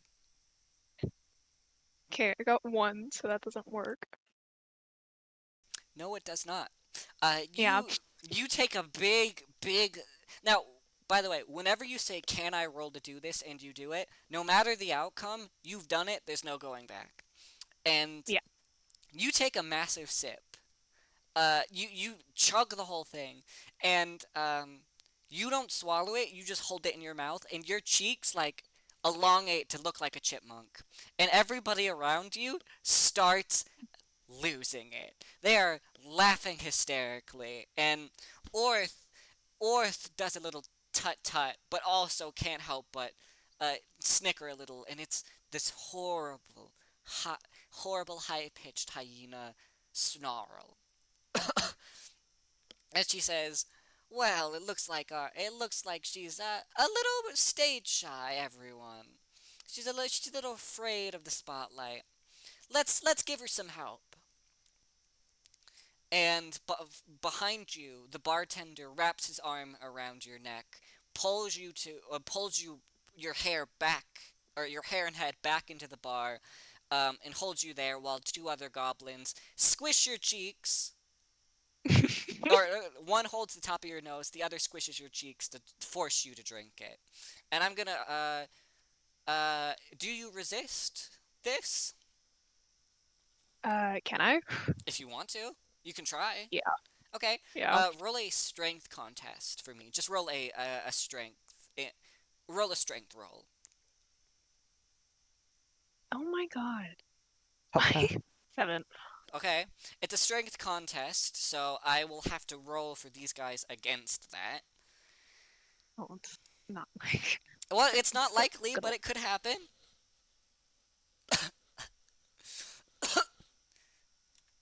It could happen. No. They rolled a 5.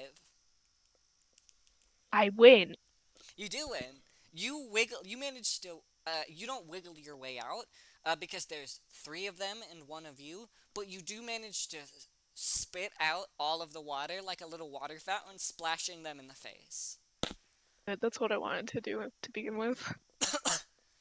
They all stagger back and snarl, and at this point the charade has ended, and Orth says, "Okay, I'll give you two options. You and your friends are surrounded. You can either take a drink right now,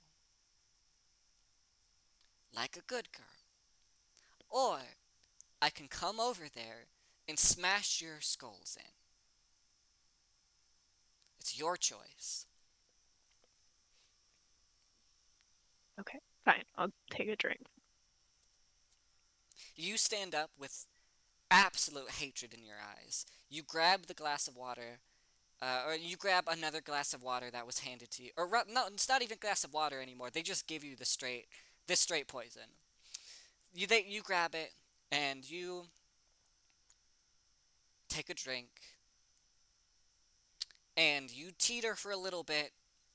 Uh, and as the crowd laughs, you slump forward and are passed out. So, uh, what are your guys' thoughts? Well, like, this seems pretty tough. I don't know how you're gonna get out of this. I mean, it was poison, so aren't we just dead? No, it's not poison. Like Ashley said, it was a roofie kind of situation. You're not dead. I'm if I would be the At least most spiking our drinks at the bar. yeah, I would be the most horrific DM if I just said, haha, oops, you're You are dead. dead now. Uh, um, no, well, you got, um, can all of you roll like a constitution check? Yeah. 10. 10, okay. 2. Uh, where? Oh, Just at the top where it says constitution. 17. Okay, okay. Um, cool. Uh, you got,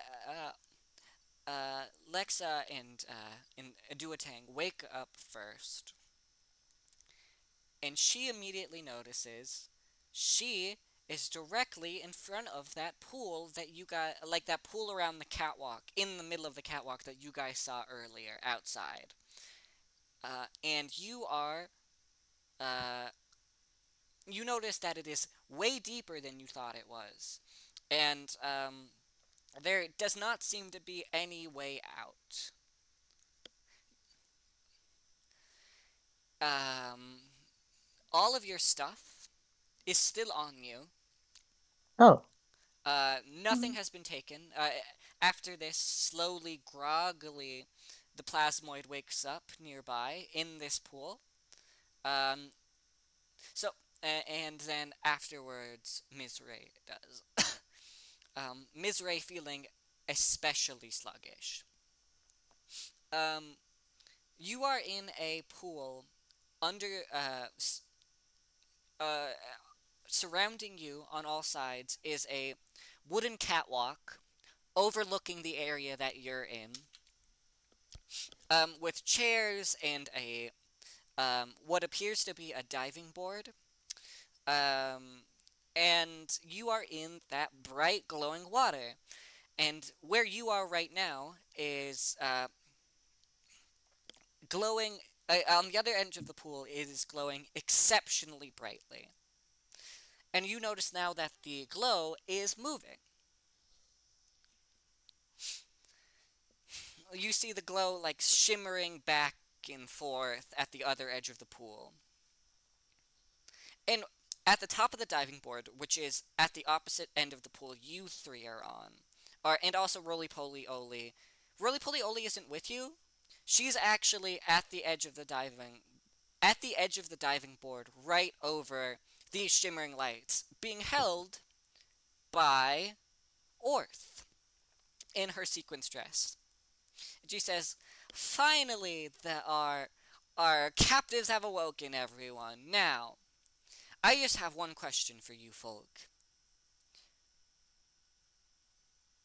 Got any last words?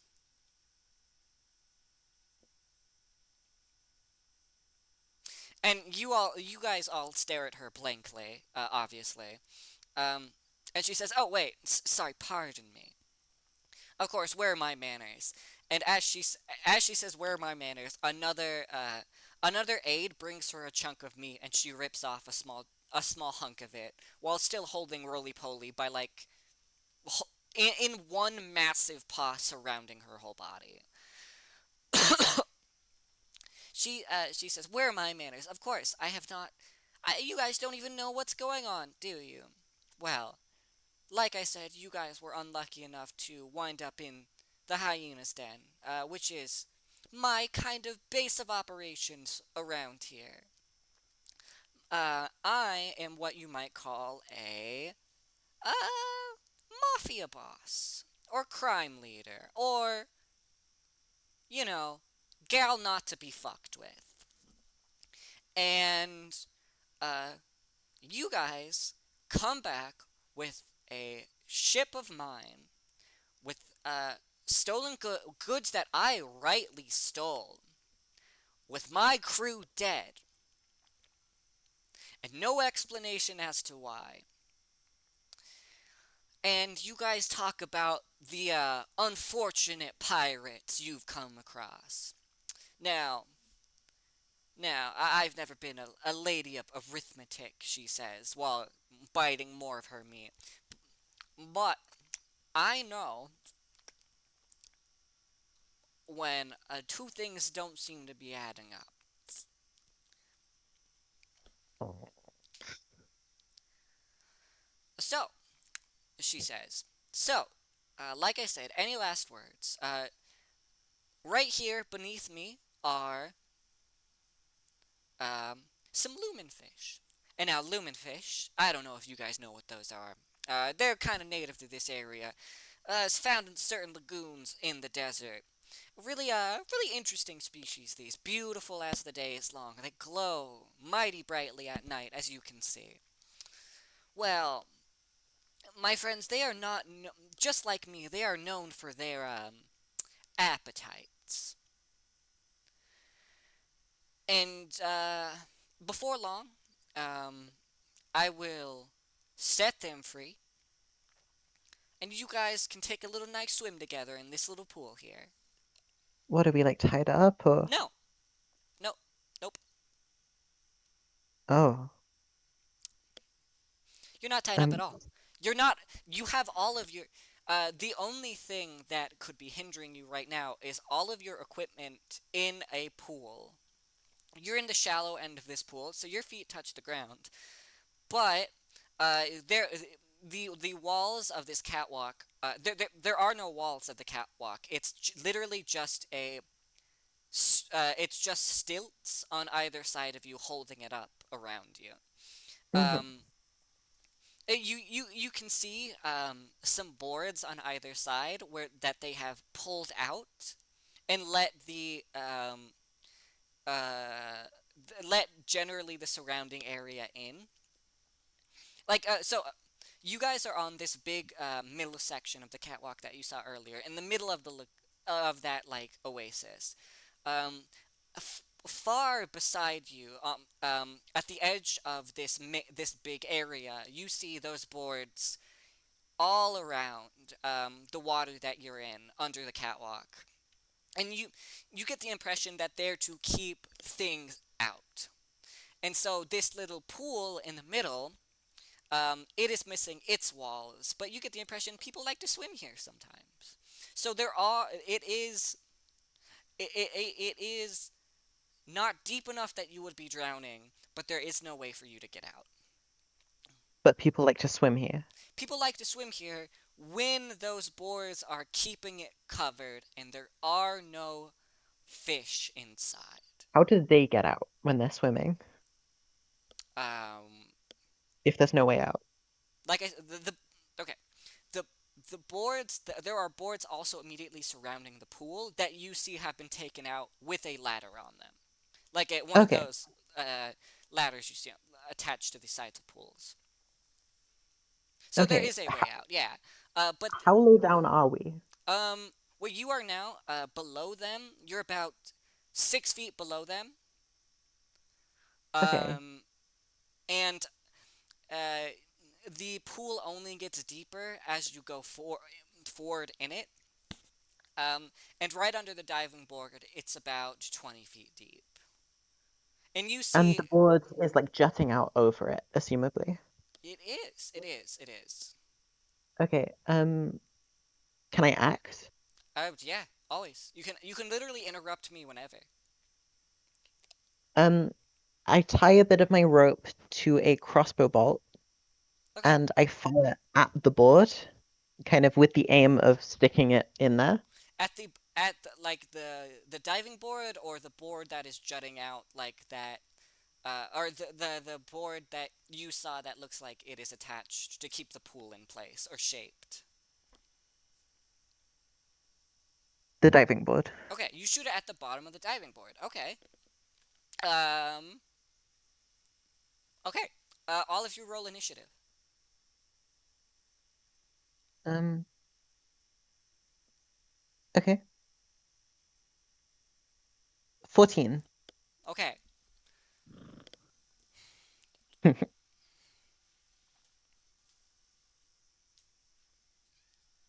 Meow.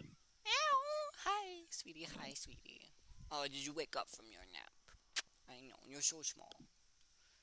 She's like 4 months old. She is a baby. Did you ask us all to roll? Yes, all of you have to. Sorry. Don't worry about it. 8. 15. Okay, 15. What was it? 15, 14, 8. Who was 15? Me. So 15, 14, 8.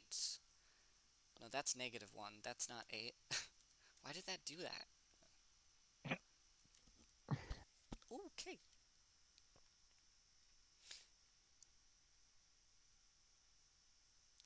I'm gonna start with you. Okay, you shooting your shot will be the first thing that causes combat. So I'm not gonna. That starts now. You roll an attack roll.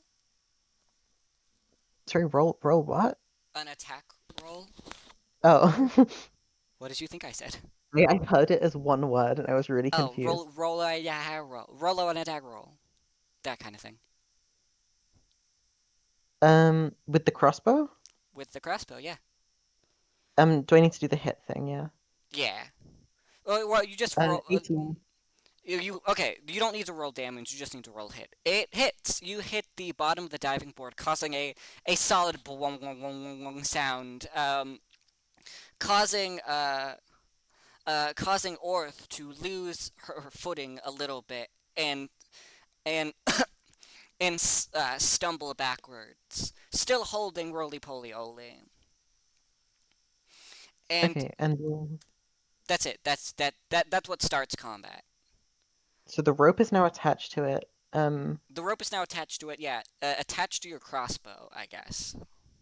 And Well, now it's loose on my end. what? I attached it to the bolt. It's just loose, and I've got the other end. Oh, you're just holding the other. Okay. Okay. Yeah. Okay. But currently, it is actually surrounding the pool now.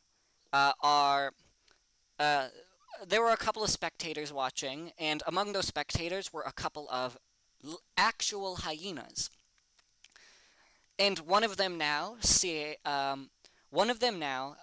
it's their turn, looks at you, sees kind of their master tumbling, um, and jumps into the water near her.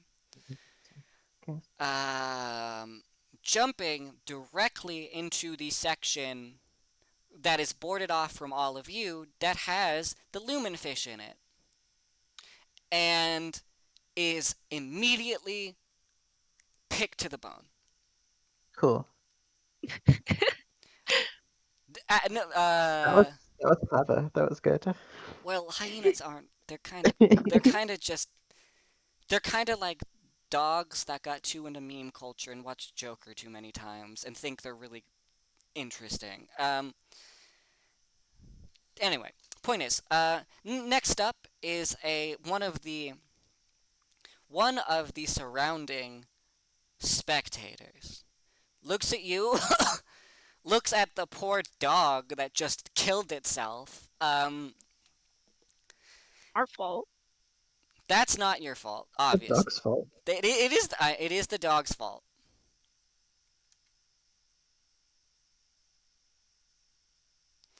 Um, and he, oh goodness, I have to go to my notes Oh, and sorry, I do have a question real quick. absolutely. Um, when a combat thing is technically happening, is anything I do considered an action? No, I'll tell you what's considered an action and what's not. Speaking is a free action. You can speak whenever. Because I just wanted to like flick the rope around a bit so it's not just the bolt sticking into the board, the rope is wrapped around it also. Yeah, I'll say that. I'll say that when it's your turn. You're able to do that. Okay. Okay. The goblin nearby. One of the goblins nearby decide uh sees his boss fall over. Sees one of her precious dogs get killed. Her hyenas, and he actually he's wearing like a little waiter's uniform. He takes the little tray and throws it across the pool at the plasmoid's head. Cool. No, no, they're not wearing combat uniforms though. They don't have weapons on them. Yeah. Okay, what's your AC? 13. He hits with a 15. I'm gonna say that's like 1d4 because it's just a metal tray. um, he hits you for 1 damage. 1 It, damage. he throws a metal tray at you. He goes, oh, he says, oh shit, throws it, hits you in the face, and you like stumble back slightly, but you're fine. I'm gonna gut that guy. So I bet you will. Dust Goblin A, I'm so sorry for you. Next up is Duotang.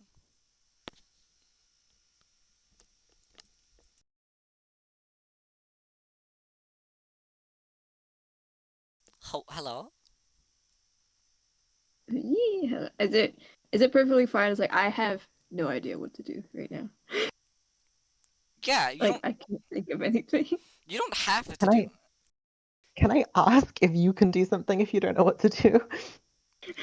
Y- y- you can offer suggestions. Yeah, I'll let you guys talk amongst yourselves. But uh, like so in this scenario, think you have all of your gear. You have your crossbow. You have your bagpipes. You have your magic. The only thing that you don't have is a way out. If you look through your actions, that might help you. If you go to actions and you go to all and you scroll down and read through it, that might give you an idea. Uh, So there's actions in combat, which will tell you what to do, and then there's your type of spells you have, um, etc.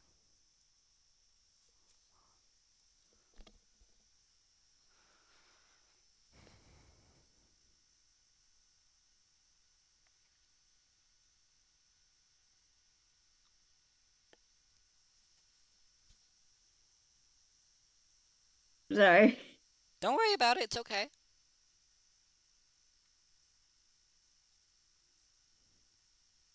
I could try and shoot someone, Yeah, absolutely. maybe.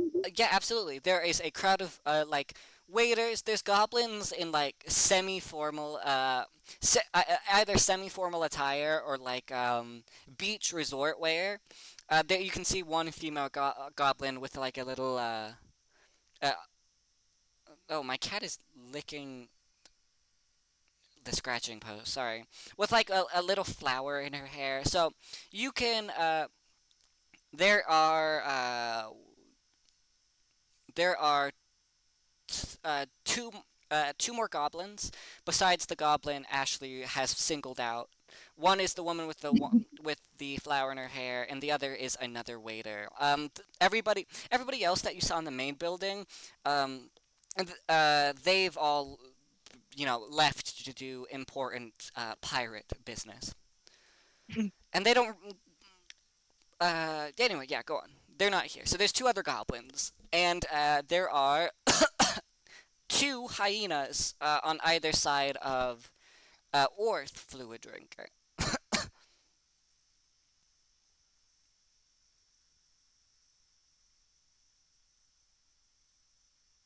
So you said you wanted to shoot one. Yeah. Where do you want to shoot a hyena? Do you want to shoot one of the goblins? You notice, Yeah. okay. Like, One of the goblins, that the one that fed her the meat, Orth the meat, is next to a rope that looks to be attached to the boards keeping the fish in. oh, So I would yeah, I imagine you want want to shoot them. You hit should that probably kill that one. guy. Yeah. Okay, so roll damage or roll to see if you hit.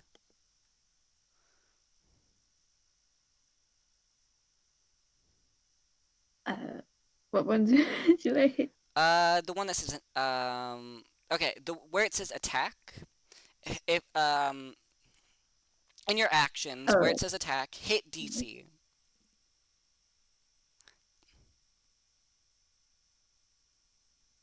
14. Yeah, yeah. Oh wait, let me check. Let me check. I think that hits. That hits. And so you rolled the one next to it for damage. Damn. 7. Whoa! Whoa! Shit! Yeah, he's dead. Fuck Hell me. yeah. I get Yay. he's still holding like he's got like a belt of chunks of meat, um, and he's wearing one of those waiter uniforms, and you shoot him. Where do you shoot him? Tell me how you shoot him. Actually, I'm not gonna tell you how to do it.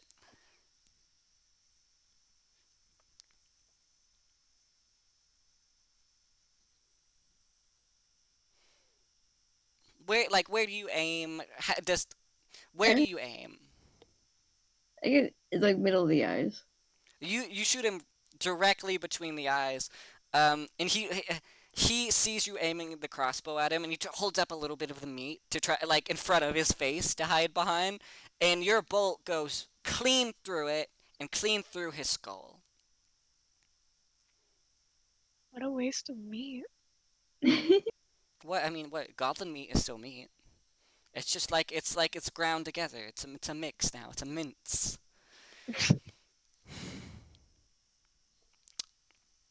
By the way, Ashley, did you make sure to get rid of one of your arrows or your bolts? Yeah. Okay, good. Yeah, I did.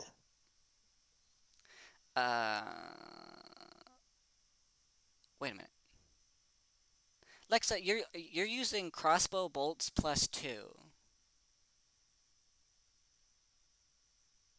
uh, Your crossbow bolts should just be crossbow bolts. +2 means they do more damage. okay. I mean, that's what I. Go to equipment, add equipment, like change equipment. Manage inventory in the top right. Sorry, uh, yeah, just look up crossbow bolt.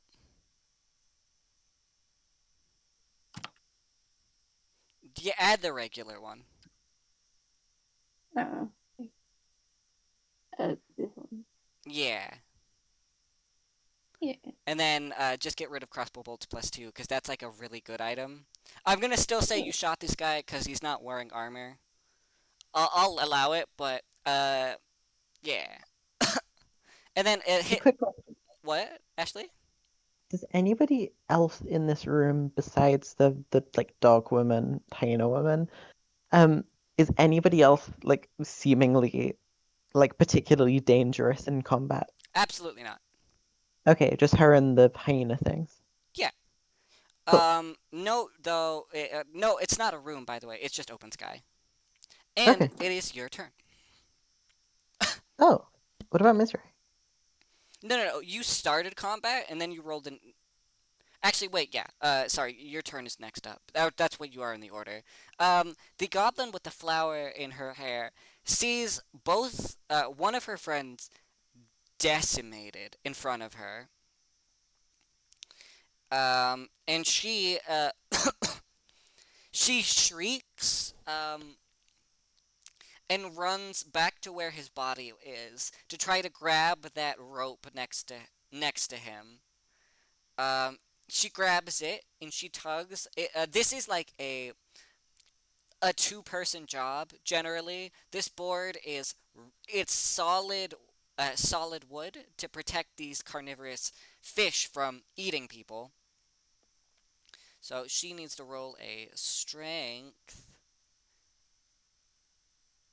check, and she is not particularly good strong. She doesn't do it.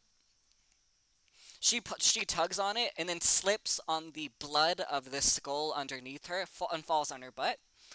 And that's her turn. Next up, another one of the hyenas surrounding the knoll, the orth, runs around the side of the pool and then jumps into the water and tries to swim uh, to bite. Who's closest? Ms. Ray. Let's see.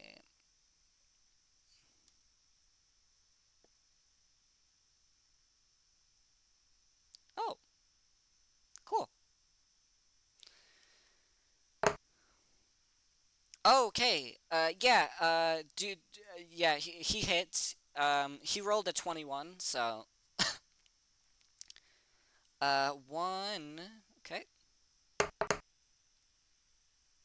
Uh, he hits you for 2 damage. He bites you on the arm.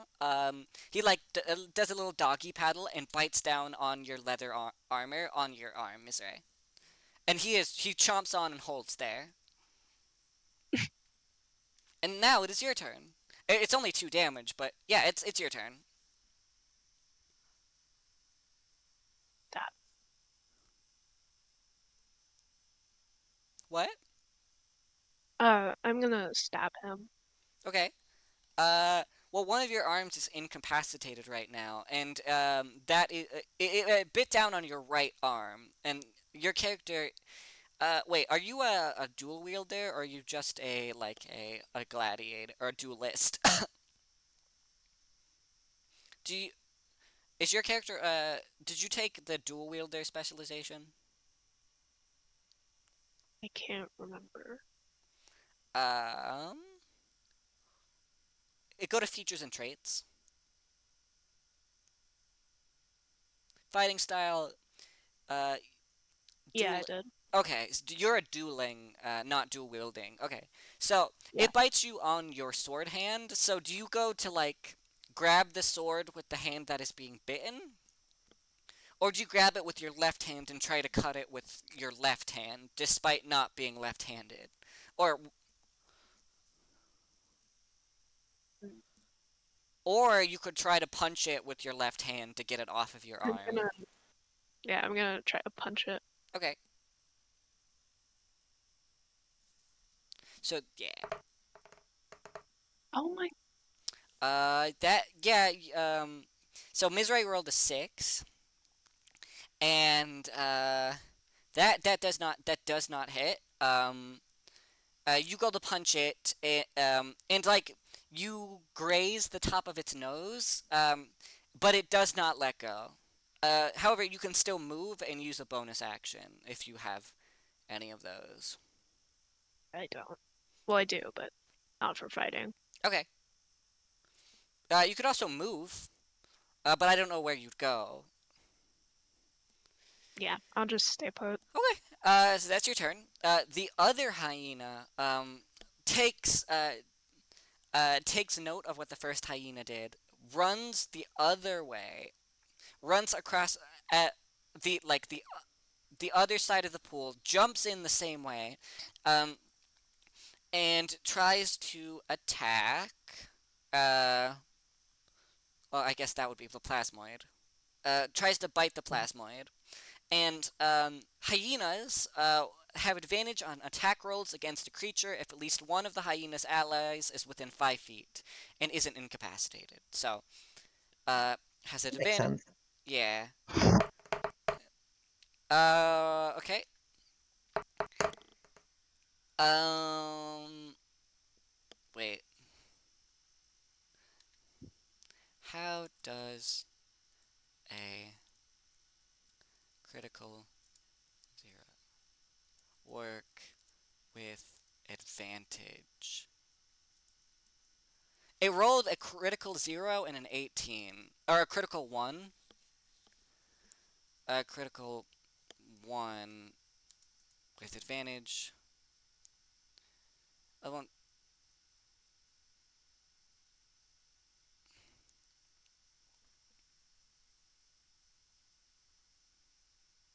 Does rolling a run with advantage cancel out the higher roll? A critical fail doesn't automatically overrule advantage. Okay. So, it hits you. It bites Mm. down on your left arm. Um, Okay. uh, well, I mean, unless you have 18 AC. I don't think you do. I have 13. Okay. So right now we have two dogs biting down arms on either side. In the middle is Duotang, and on either side are dogs biting like wings. It hits you for 4 damage. It bites down, chomps the exact same way, and because you don't have any armor on, I suppose, and because you're Yeah. made of like you're like a sticky Elmer's glue um gelatin creature. It managed to bite down deeper. That's why it does a little more damage.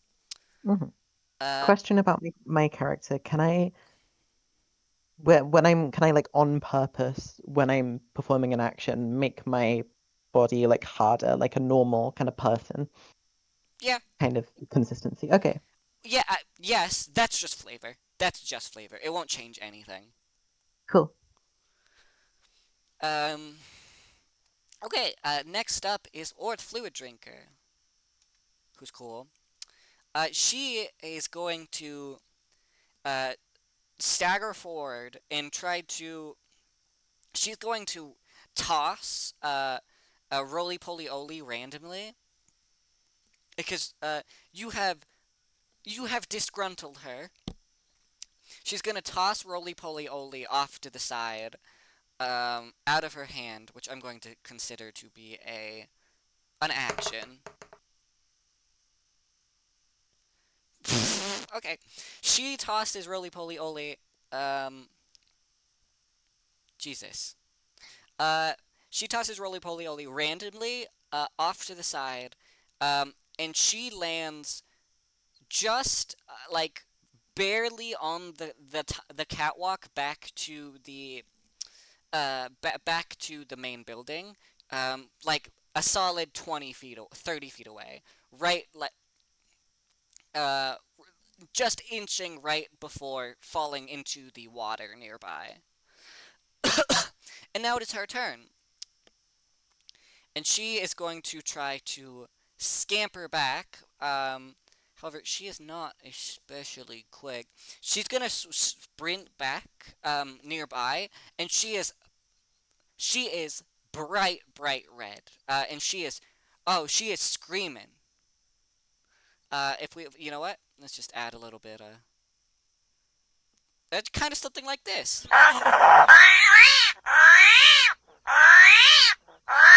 There we go. And she makes it directly in front of or directly behind the goblin that Ashley has her eyes on, and she goes to uh, she gro- sh- she spins around and tries to shoot at it with her spout of flame on her tail. And she rolls a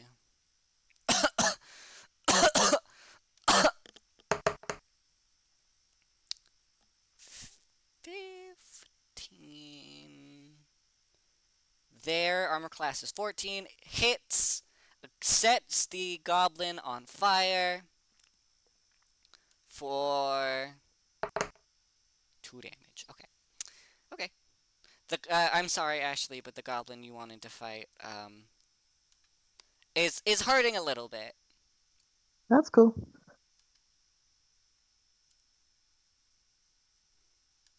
Well, how much HP do they have total? Okay.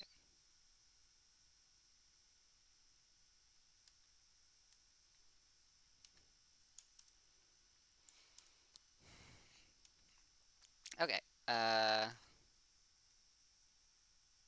Cool.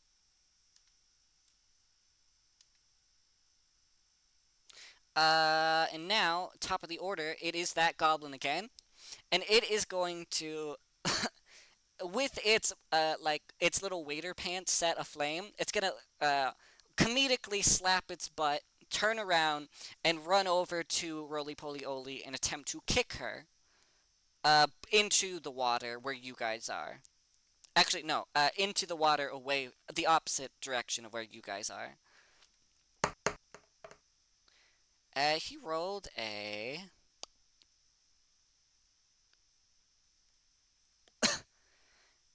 Yeah, nope, nope.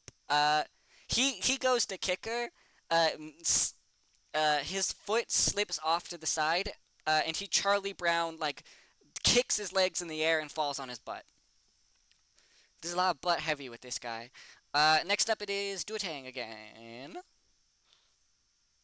So, on either side of you, Duotang, are two of your friends with a hyena chomping down on them. And directly in front of you on the diving board is this Knoll Orth Fluid Drinker brandishing her big club. Yeah. Uh,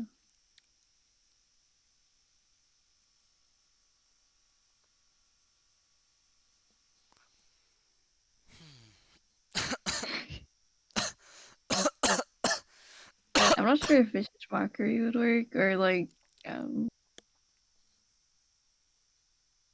Vicious Mockery I'm would not work on. Yeah, Vicious Mockery would work. The on the description. hyena. I think. Wait. Click on Vicious Mockery. You unleash your string also with subtle enchantment that a creature you can see within range. The target can hear you, though need not understand. You must succeed on wisdom saving throw. It doesn't need to understand you. It just needs to hear you. So yeah, it'd work. On what hyena though? Uh, The one of the. Also, you're near enough. Vicious Mockery doesn't do that much damage. Vicious Mockery does 1d4. Your Rapier does 1d6.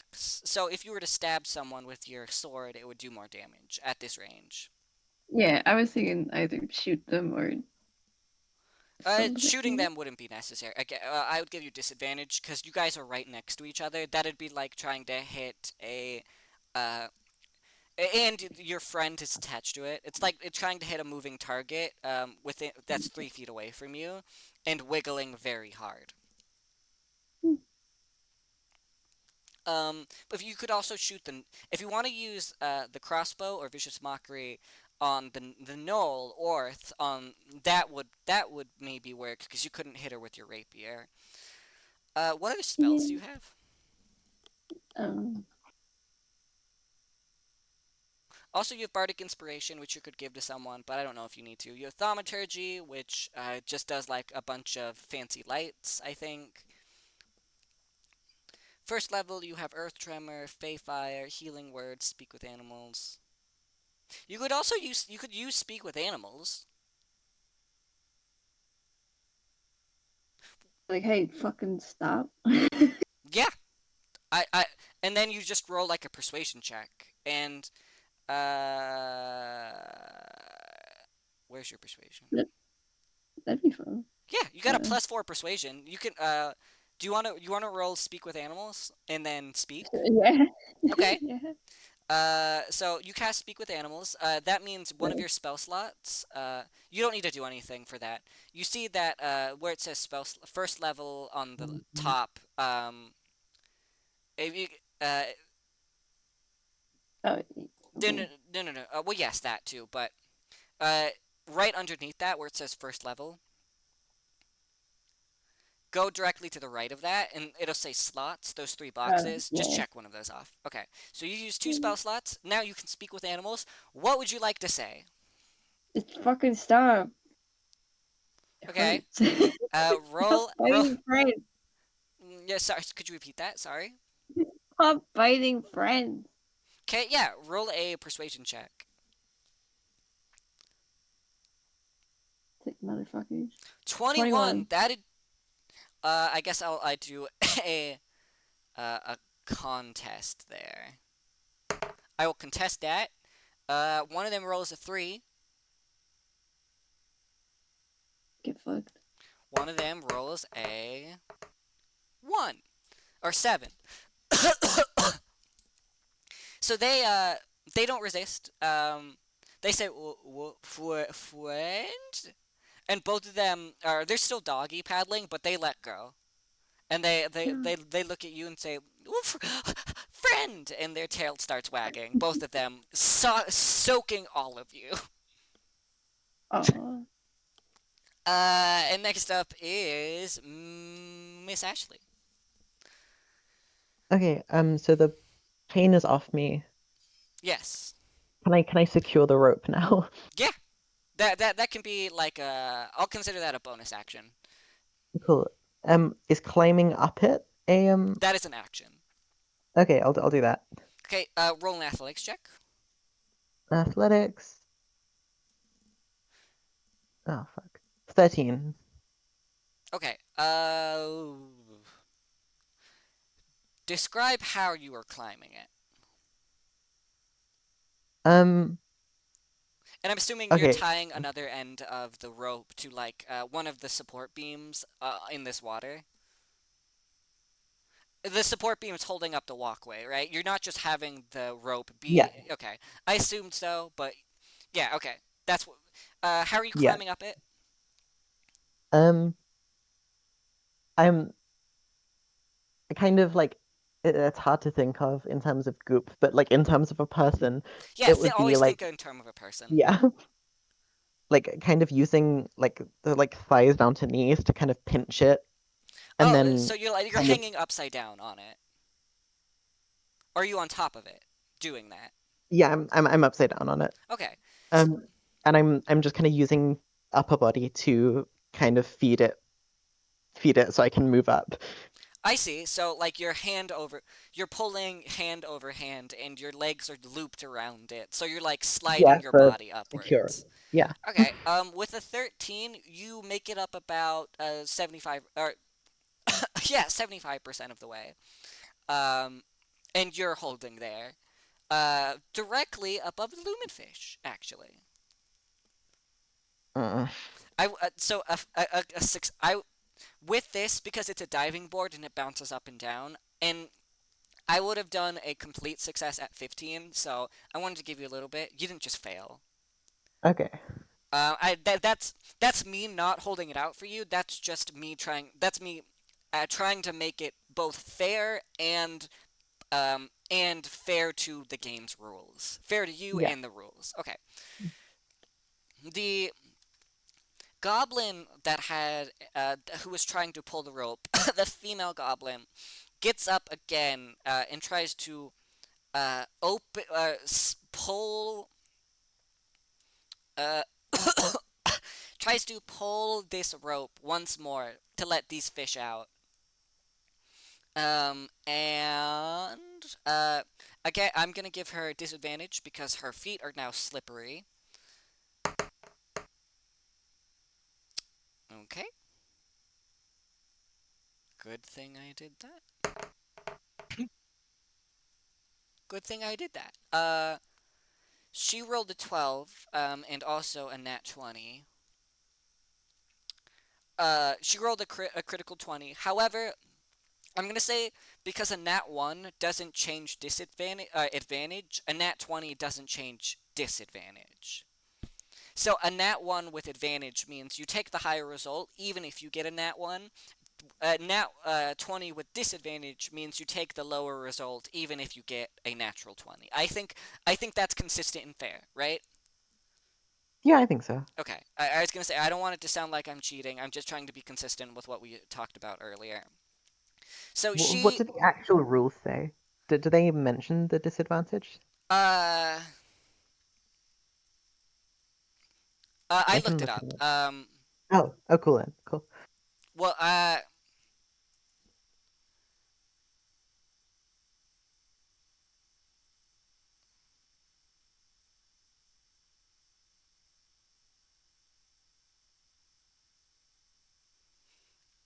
yeah.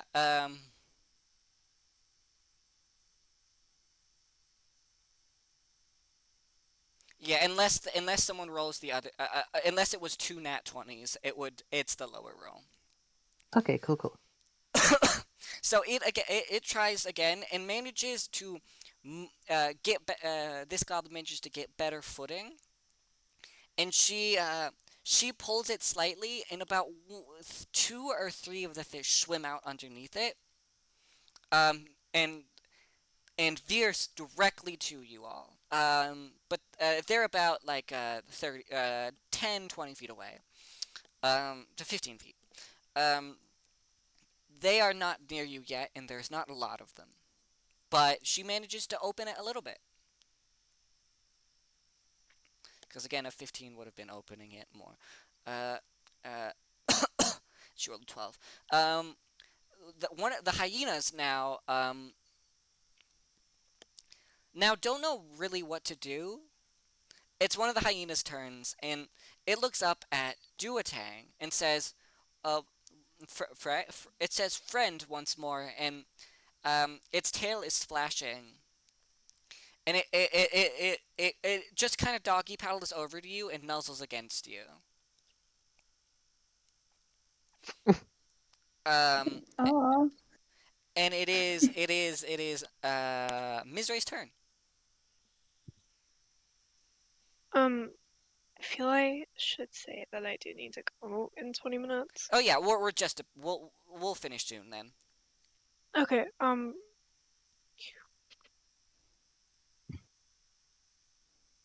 can I shoot the the the boss, the one that has the absurd name? Or fluid drinker, you mean? Yes, you can. Where? Yes. Roll to shoot her. Okay, well, That is yeah, that won't do it. yeah. Uh, you rolled. You pick up your crossbow. You try to shoot her, and it's like whistles past her ear, and then it's the other hyena's turn, and it comes up to you again, Duotang, and starts. One is licking one side, and the other is licking the other side of your face. yeah.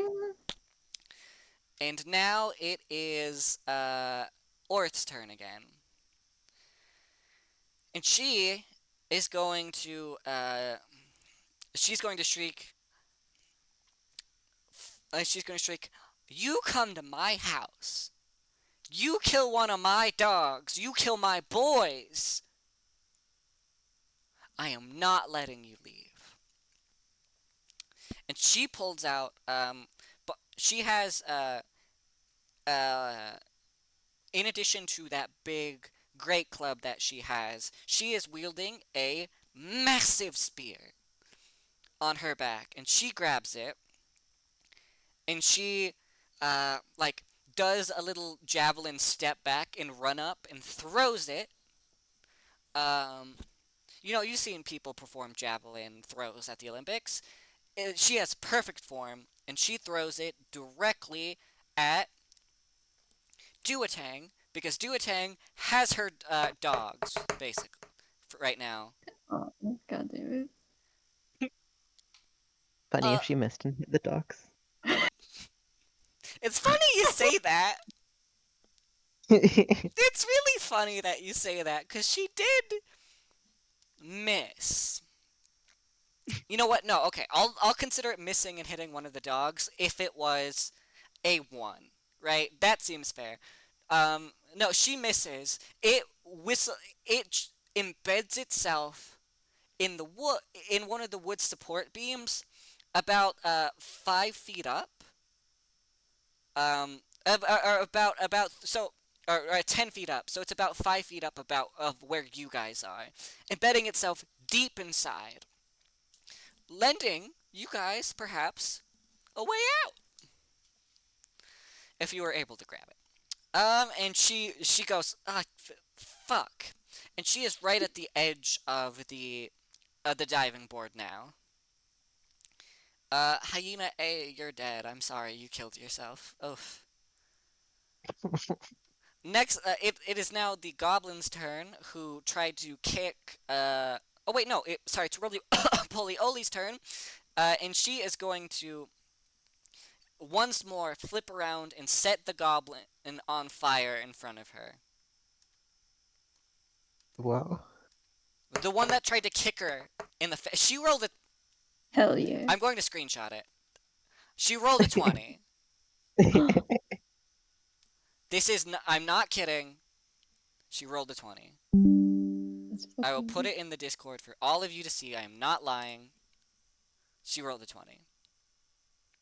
That's amazing. She rolled a nat 20, so she hits. And she hits with. She hits twice. So she hit for 1 damage. And she hit for 3 damage. And so she has once more. This goblin who is on his butt after having it set on fire and missing the kick, Charlie Brown style with the football, she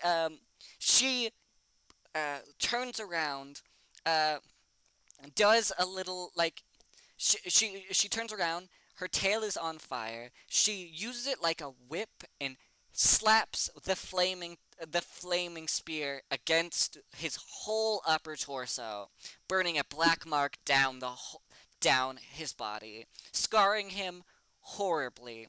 And his body is twitching, and he is alive and shrieking, but not doing great. And Roly Poly Oly does, like, you know when dogs go to the bathroom and they kick to like clean off their paws? She does Yeah. that. She does that. And next up is Duotang's turn. You got two free dogs. I know. I was like, what do I do now? I have dog. So, You do have dogs though. um, I would say they probably won't be happy with you if you kill their master. If you want to yeah, keep these dogs, I wouldn't do that. So no. maybe doing something else. You could use your action to instruct them to do something. But they're in the pool with you. And oh, actually, wait. It's top of the order. Yeah, it's top of the order. Sorry, it's not your turn yet.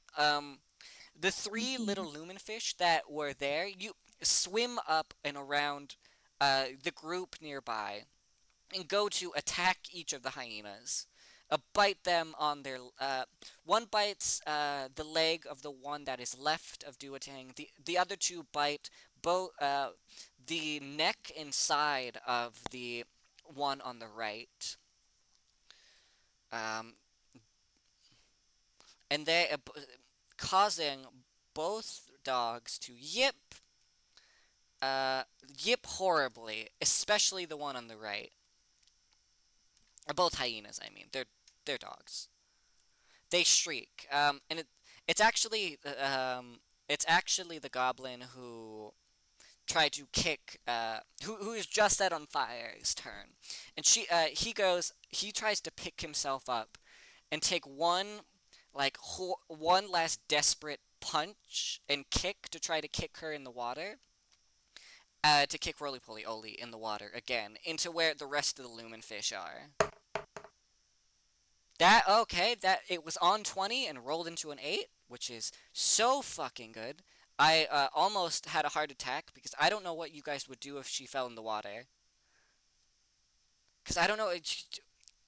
Oh, I know what she would do. I know. I got it. I got it. I got workarounds. Um, her armor. Plot armor. What? Plot armor. What? Plot armor. Yeah, I don't know what word you just said. I said plot armor. Plot I armor. would feel so bad for the hyena that got eviscerated like immediately if Rolly Polly like just managed to survive it. Well, remember one of her abilities is to go icy when she's sad, and go electric when she's scared. Oh, electric. Oh. With all of us in the water. Yeah, well, electricity. She doesn't produce enough electricity.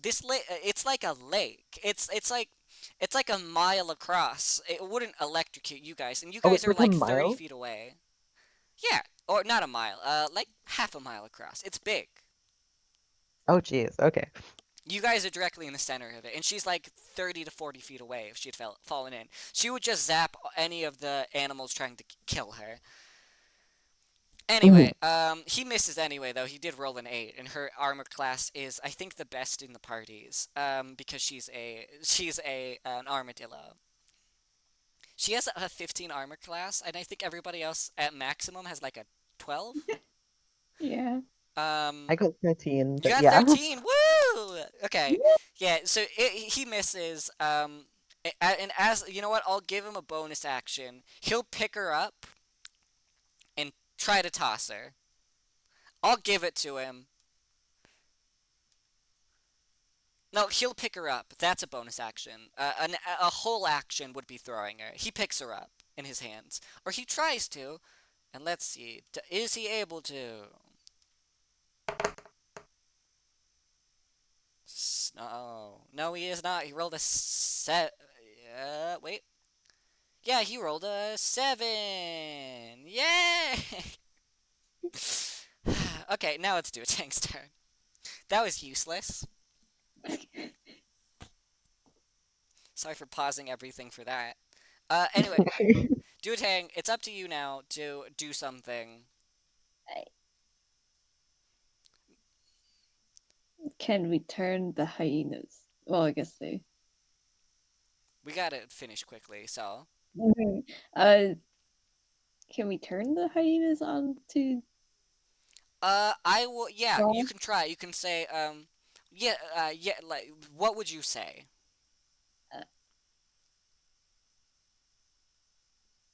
Fuck. You'd also have to roll a persuasion check for that with disadvantage. So roll it twice. Um, sorry, I was just thinking. It's like there's food over there. Oh, that's pretty There's good. meat. That's pretty good, actually. There's food over Oh there. yeah, There's meat. friend, that's food. Points over there. Yeah, roll a persuasion check twice. Uh, perception, It's persuasion. persuasion. 1. 21. Shit. 9. 9.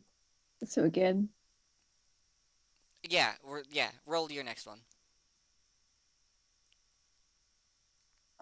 20. Okay. You roll. It had disadvantage, so you rolled a 9. That doesn't do it. But you could use your. You have a point of inspiration, and that lets you do advantage on any roll. You can spend that. But otherwise, it just doesn't work. They're not gonna get mad at you. Yeah, well, let's just say it won't work. Save your point of inspiration, because if it does work, you guys are in a pool. They're not going to be able to attack anyway. Jesus, somebody just zoomed outside. Okay, it just doesn't work. They say no, no. They say no, no, no. Friend, that's master, not food. Silly friend. And they keep wagging their tails happily. Actually, wait, no, they don't wag their tails happily. They are being eaten by fish. Sorry. Yeah. Now, this should be the final moment. Plasmoid, it is your turn. Note that like I said, that you're climbing up the rope, right? Mm-hmm. Um, Now note the situation that that Orth is directly at the edge of the diving board, and you are on a rope attached to the underside of it. Okay. Um, how, like, she's close to me. She is close. No, she's still. You'd still have to move, and that would take an action to get to her. How close? Um, like 5, 6 feet away. Can I shoot a crossbow bolt at her, like, kind of Disadvantage. torso? Disadvantage on that. You're not. Okay. Okay. Can I give you a hint? Diving Yeah. boards aren't very still, and you're on a Oh. rope attached to it. Can I just wiggle around? You can wiggle really intensely on the rope to try to put her off balance because you both are directly above where the lumenfish are. Roll for that, please. Roll wiggle. Roll for a wiggle. Roll for a What is that? wiggle. What is that? Like acrobatics or Um, yeah, acrobatics. You know what? Yeah. 17? That does okay. Well, no, Oh wait, no. Okay, actually, roll a strength contest, which would just be roll a strength check. 9. Okay, it's a 9. She's got to resist a 9. Oh. She rolled. She rolled a. Oh wait, what's her strength? She rolled a 7. Oh my gosh. She rolled a 7, and she loses her footing, and slips off the side of the diving board. She tries to use her big club to catch it on the way down, and she does for half a second, and it just causes her body to swing, and so her back falls directly in it. But the club is stuck on the diving board, and the little bits of sand come out of the club as she falls into the lumen fish pit. And on the way down, you just hear her say, "Oh man, Oh. uh, my Oh. legacy, my legacy." And while she is eaten alive, God, you made it so easy to kill her instantly. When that happens, the goblin up top trying to grab the rope, she just fucks off. She just says, "I am not having any of this." She leaves. She doesn't have armor. She doesn't have weapons. She just runs away. The hyena, the Subordinate. hyenas manage to fight off the small amount of fish near them, um, and the goblin that Roly Poly Oly was burning is fine. Well, he's still there. He can't move. Um, uh, all of you manage to exit the pool. And the plasmoid gets on top of the diving board, sees Roly Poly Oly being held, and probably goes over there and kicks him or headbutts him, knowing the plasmoid. Uh, the rest of you pull yourselves out. I'm guessing you either go by the rope or you go by that spear in the side. You pull yourself out. Um, Duotang, do you get one of the boards and put it down so the hyenas can follow you? Follow Uh, you out of the water, out of the pool? we're not keeping them. You're keeping them, okay. No, Um, I said we're not keeping them. you're not keeping them? Okay. You're just Or do letting. we? Are Okay. you letting them drown in the pool then? No. So you can leave a little let's just leave a little way for them to get out. Let's say that. Yeah. And that's where we'll end it. Everybody's out. Everybody's safe. That big spear or that big club. I'm guessing with the kleptomaniac nature of the plasmoid, you just pick it up instinctively because it's on the I diving don't board on want your the way out. club. I don't want the club. Oh man, On but it? it's okay. Mizray goes and picks it up. Okay. And we'll talk more about that later because it's magic. Yes! Anyway, thank you all so much for listening and watching Lesbian-D. It's been so long since we've done this, and it was a bit of a rushed ending, and I kind of gave the fun solution, but I thought we needed to end it, and this was the fastest way to do so. Thank you all so much for being here. I love you all, and uh, everybody sound off. Who is here? Say goodbye. Say did you have a good time? Okay, thank you. Yeah, I had a good time, and I'm happy that all of the opponents' die were also weighted this time. They were yeah, because the fact that they were really super easy to kill. Yeah, all of my under 10 rolls like actually worked this time. Are you happy you didn't get knocked down in the first three I'm happy I rounds? didn't instantly die this time. Yeah, that's great. It's character development. It is character development. I'm grateful for all of you for being here. I love you. Make sure to eat some water, drink some food, and be kind to yourself, be kind to others, and goodbye. I love you. Bye.